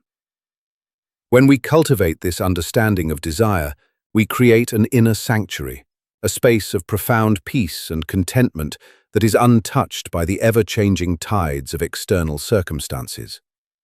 We become less reactive, more responsive. We gain the freedom to choose how we engage with life, rather than being driven by automatic cravings and the emotions they trigger. This is not about asceticism, it is about wisdom. It is about seeing clearly, acting compassionately, and living authentically from a place of deep inner calm. Now, as you continue to settle deeper into this moment, allow this wisdom to permeate every part of your being. Feel any remaining subtle tensions in your body, perhaps in your forehead, your jaw, or your stomach. These tensions are often physical manifestations of the mind's clinging to desires, its relentless pursuit of external gratification. With each gentle outbreath, imagine that tension softening, dissolving, releasing its grip. Picture any desire that has been subtly pulling at your attention, perhaps a longing for something you don't have, or a craving for a particular experience. See it clearly in your mind's eye. Now, gently open your hands, metaphorically, and simply observe it. You are not pushing it away, nor are you grasping it. You are simply witnessing its presence without being controlled by it. Feel the profound relief that comes with this release. It is a lightness that spreads from your heart outward, a sense of spaciousness in your mind. The burden of constant seeking and striving begins to dissolve, replaced by a profound sense of peace and contentment. There is nothing to chase, nothing to run from, nothing to demand. Only the present moment, unfolding exactly as it is, perfect in its inherent completeness. This understanding brings a deep, unwavering sense of security, not in external achievements, but in the spaciousness of your own being. You are not defined by what you want or what you acquire. You are the boundless awareness that simply observes it all, flowing with life, rather than resisting it. Let this feeling of spaciousness and effortless being envelop you now. Feel your body sinking deeper into the surface beneath you, completely supported, completely at ease. Allow your breath to become softer, slower, a gentle wave ebbing and flowing within you, carrying away any lingering traces of craving or dissatisfaction. Imagine yourself as a vast, open sky, encompassing all clouds, all winds, all weather, without needing to grasp at any particular formation or to change its own nature. You simply are in your boundless expanse, allowing everything to be as it is. As your mind drifts, let go of all notions of I want and I need. Everything simply is in this eternal present. The air you breathe, the warmth you feel, the quiet sounds around you, they are not subjects for your craving, but gifts to experience. Allow your eyelids to grow heavy, your muscles to relax completely, your mind to dissolve into this profound state of contentment. Feel the gentle current of sleep pulling you deeper, beyond the shores of wakefulness, into an ocean of pure tranquility. You are safe, you are free, you are at peace. Let yourself sink into the quiet embrace of the night, unburdened by the root of desire, drifting into the deepest, most restorative sleep. The spaciousness of unattachment. Tonight, we arrive at the culmination of our journey, a profound exploration into the ultimate state of liberation, the spaciousness of unattachment. We have gently examined the burdens of holding on, the illusions of possession, the fixed idea of self, the grip of expectations, the weight of the past, the habit of judgment, and the endless cycle of likes and dislikes, and the root of desire itself. Now, as you settle into this moment, allow yourself to feel the subtle shifts that may have already occurred within you. Perhaps a lightness in your chest, a softening in your mind, a quiet sense of release. This feeling, this gentle opening, is the first taste of unattachment, a profound freedom that arises when we let go of all that we cling to. For so long, we have been conditioned to believe that happiness and security come from acquiring, from holding on, from controlling. But this very belief creates a constant, low-level anxiety, a subtle tension that whispers, "What if I lose this? What if it changes? What if it's not enough?" This is the anxiety of attachment, a pervasive unease that keeps the mind restless, always striving, always defending, always fearing. It's like trying to hold onto a handful of sand. The tighter you squeeze, the more it slips through your fingers, leaving only the ache of effort and the feeling of loss. But what if there was another way? What if true security lay not in holding on, but in letting go completely? Imagine an old Zen master, renowned for their profound wisdom and their utterly unburdened spirit. They lived a life of extreme simplicity, possessing only a few robes, a bowl, and a staff. They had no fixed abode, no personal possessions to protect, no reputation to uphold, no expectations to fulfill. They simply moved through the world, present and responsive to each moment, like a leaf carried effortlessly on the wind. People would come from far and wide, seeking their counsel, drawn by the palpable sense of peace that radiated from their very being. One day, a wealthy merchant, burdened by his vast estates, his complex business dealings, and his constant worries, came to the master. "Revered master," the merchant said, his voice heavy with weariness, "I have everything a man could desire, wealth, power, respect. Yet I am plagued by anxiety. My mind is never at rest. I fear loss, I fear failure, I fear death. How can I find the peace that you seem to possess so effortlessly?" The master smiled gently. "Tell me, my friend," they said, "when you came to this mountain, did you carry all your estates, all your wealth, all your business dealings with you?" The merchant laughed ruefully. "Of course not, master. That would be impossible. I left them in the care of my servants and managers." "And when you walk through the forest," the master continued, "do you carry the weight of your reputation, the opinions of all who know you?" "No, master," the merchant replied. "Here, I am simply myself." "Exactly," the master said. "You have already practiced unattachment, even if unconsciously. You left your estates behind to travel here. You shed your public persona to walk in the forest. And in those moments, did you not feel a subtle lightness, a fleeting sense of freedom?" The merchant nodded slowly, a flicker of understanding in his eyes. "Yes, master, a brief respite." "Now," the master continued, their voice deepening, "imagine extending that release to everything. Imagine letting go of the need to possess anything, to control anything, to define yourself by anything. Let go of your past achievements, your future hopes, your present preferences. Let go of the idea of you as a fixed, separate entity. What remains then?" The merchant sat in silence, contemplating the master's words. The thought of letting go of everything was terrifying, yet also strangely alluring. He felt the familiar knot of anxiety in his stomach, the fear of dissolving into nothingness. But as he allowed the master's words to sink deeper, he began to feel a subtle shift. The fear was still there, but beneath it, a vast, open space began to emerge. It was like the sky after a storm, clear and boundless. "What remains?" the master gently prompted. is not nothingness, but spaciousness. It is the boundless awareness that simply observes, experiences, and is. It is the ultimate freedom, because there is nothing left to lose, nothing left to defend, nothing left to cling to. You are not defined by what you have, or what you might lose, or even by who you think you are. You are the vast, open space itself, encompassing all phenomena without being disturbed by them. This was a moment of profound stillness for the merchant.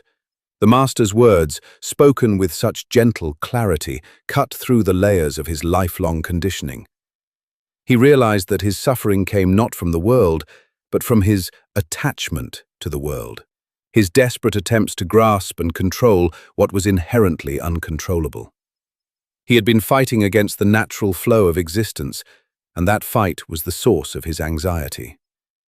The idea that true peace lay in complete release, in the spaciousness of unattachment, offered a path to liberation he had never considered.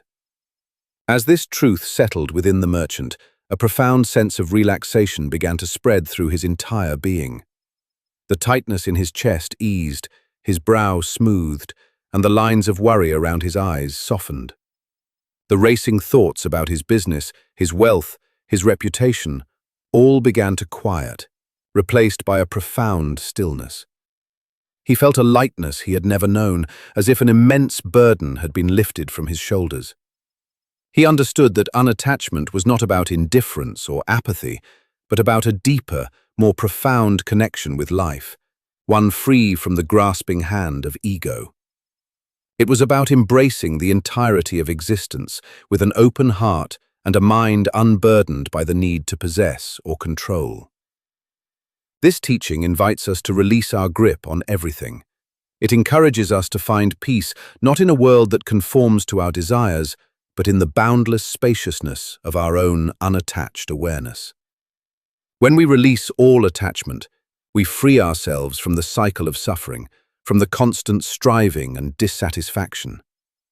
We become like the vast, open sky, encompassing all clouds, all winds, all weather, without being disturbed by them. The sky does not cling to the sunshine, nor does it resist the storm. It simply is, in its infinite expanse, allowing everything to arise and pass away within its boundless presence. Imagine now applying this ultimate wisdom to your own life. Feel any remaining subtle tensions in your body, perhaps a lingering tightness in your forehead, your jaw, or your stomach. These tensions are the last vestiges of attachment, the subtle ways your mind is still trying to hold on. With each slow, gentle exhale, imagine that tension, softening, dissolving, releasing its grip completely. Picture everything you have ever held on to, your name, your identity, your possessions, your relationships, your past, your future, your hopes, your fears, your likes, your dislikes, your very idea of who you are. See them clearly in your mind's eye. Now, gently, lovingly, release them all. Not to discard them, but to set them free, to allow them to simply be in the vast, open space of existence, without your clinging. As you gently release the grip of all attachment, feel the corresponding profound release in your body.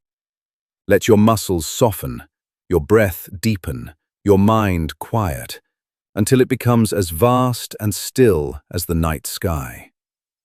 The burden of all seeking, all striving, all fear, all loss begins to dissolve, replaced by an infinite sense of peace, freedom, and spaciousness. There is nothing to chase, nothing to run from, nothing to demand. Only this moment, unfolding exactly as it is, perfect in its inherent completeness, boundless in its unattachment. This understanding brings the deepest, most unwavering sense of security, not in external things, but in the infinite spaciousness of your own being. You are not defined by anything. You are the boundless awareness that simply observes it all, flowing with life rather than resisting it. Let this feeling of infinite spaciousness and effortless being envelop you now. Feel your body sinking deeper and deeper into the surface beneath you, completely supported, completely at ease, dissolving into the very fabric of rest.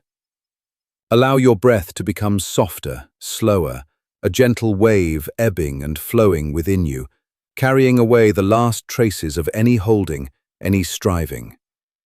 Imagine your consciousness expanding, dissolving the boundaries of your physical form, merging with the quiet vastness of the space around you, becoming one with the boundless night. As your mind drifts, let go of all notions of self and other, inside and outside, beginning and end.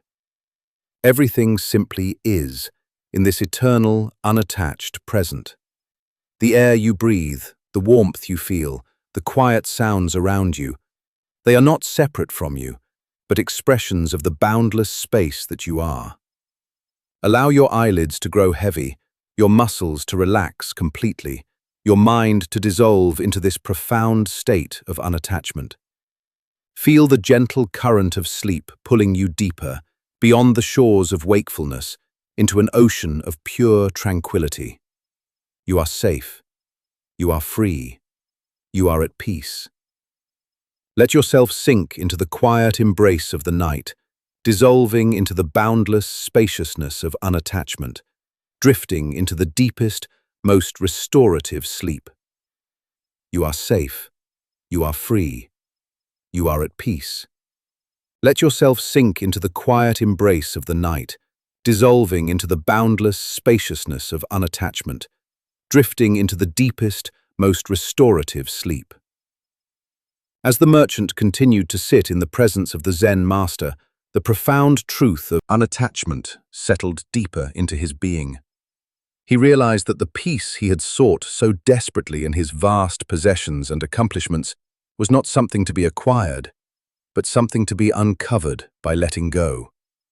The fear of loss, which had been a constant companion, began to dissipate, replaced by a quiet confidence that was not dependent on external circumstances. He understood that true security lay not in holding on to things, but in realizing that his true nature was beyond all things, beyond all loss, beyond all change.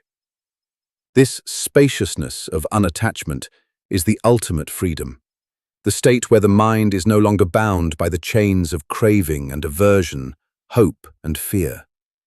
It is a state of profound equanimity, where joy and sorrow, gain and loss, praise and blame all arise and pass without disturbing the fundamental peace of our being. It is like the deep ocean, whose surface may be stirred by storms, but whose depths remain eternally calm and still. When we reside in this spaciousness, we are not indifferent to life. Rather, we are able to engage with it more fully, with greater clarity, compassion, and wisdom, precisely because we are not clinging to any particular outcome or experience. Consider the metaphor of a bird in flight. It does not carry its nest with it, nor does it cling to the branch it just left. It simply flies, trusting the air, moving with the currents, completely present in each moment of its journey. When it lands, it does so effortlessly, and when it takes off again, it does so without looking back. This is the essence of unattachment, to move through life with grace and ease, embracing each moment as it is, without carrying the burdens of the past or the anxieties of the future. This practice of cultivating unattachment is a continuous process of gentle release. It is not a one-time event, but a lifelong dance of letting go. Each time a desire arises, each time a fear takes hold, each time the mind clings to a memory or an expectation, we have the opportunity to simply observe it, acknowledge its presence, and then gently, consciously, release our grip. With each act of letting go, the inner spaciousness expands, the sense of freedom deepens, and the mind becomes more and more at ease. When we truly abide in the spaciousness of unattachment, we discover that our true nature is boundless, interconnected, and inherently peaceful. The illusion of a separate, vulnerable self dissolves, revealing the vast, open awareness that is our deepest essence. This awareness is not born, and it does not die. It is not limited by the body nor by the mind. It is the timeless, unchanging ground of all existence, and it is who you truly are. Now, as you continue to sink deeper into the quiet embrace of the night, allow this ultimate wisdom to permeate every cell of your being. Feel the last vestiges of any tension, any holding, any striving, gently dissolving.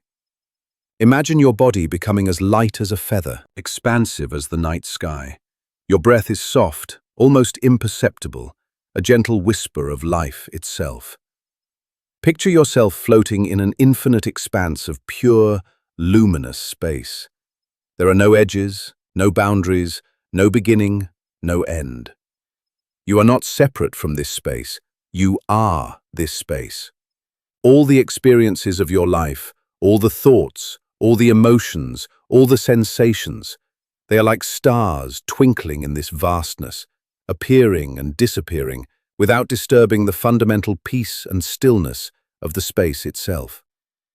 You are the space. In this boundless spaciousness, there is nothing to fear, for there is nothing to lose. There is nothing to desire, for you are already complete. There is nothing to judge, for all is simply as it is.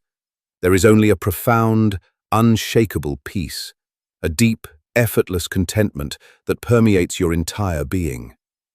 This is the ultimate relaxation, the deepest rest, the true home of your spirit. Allow your eyelids to grow impossibly heavy, your muscles to relax beyond any tension, your mind to become utterly still, merging with the infinite silence.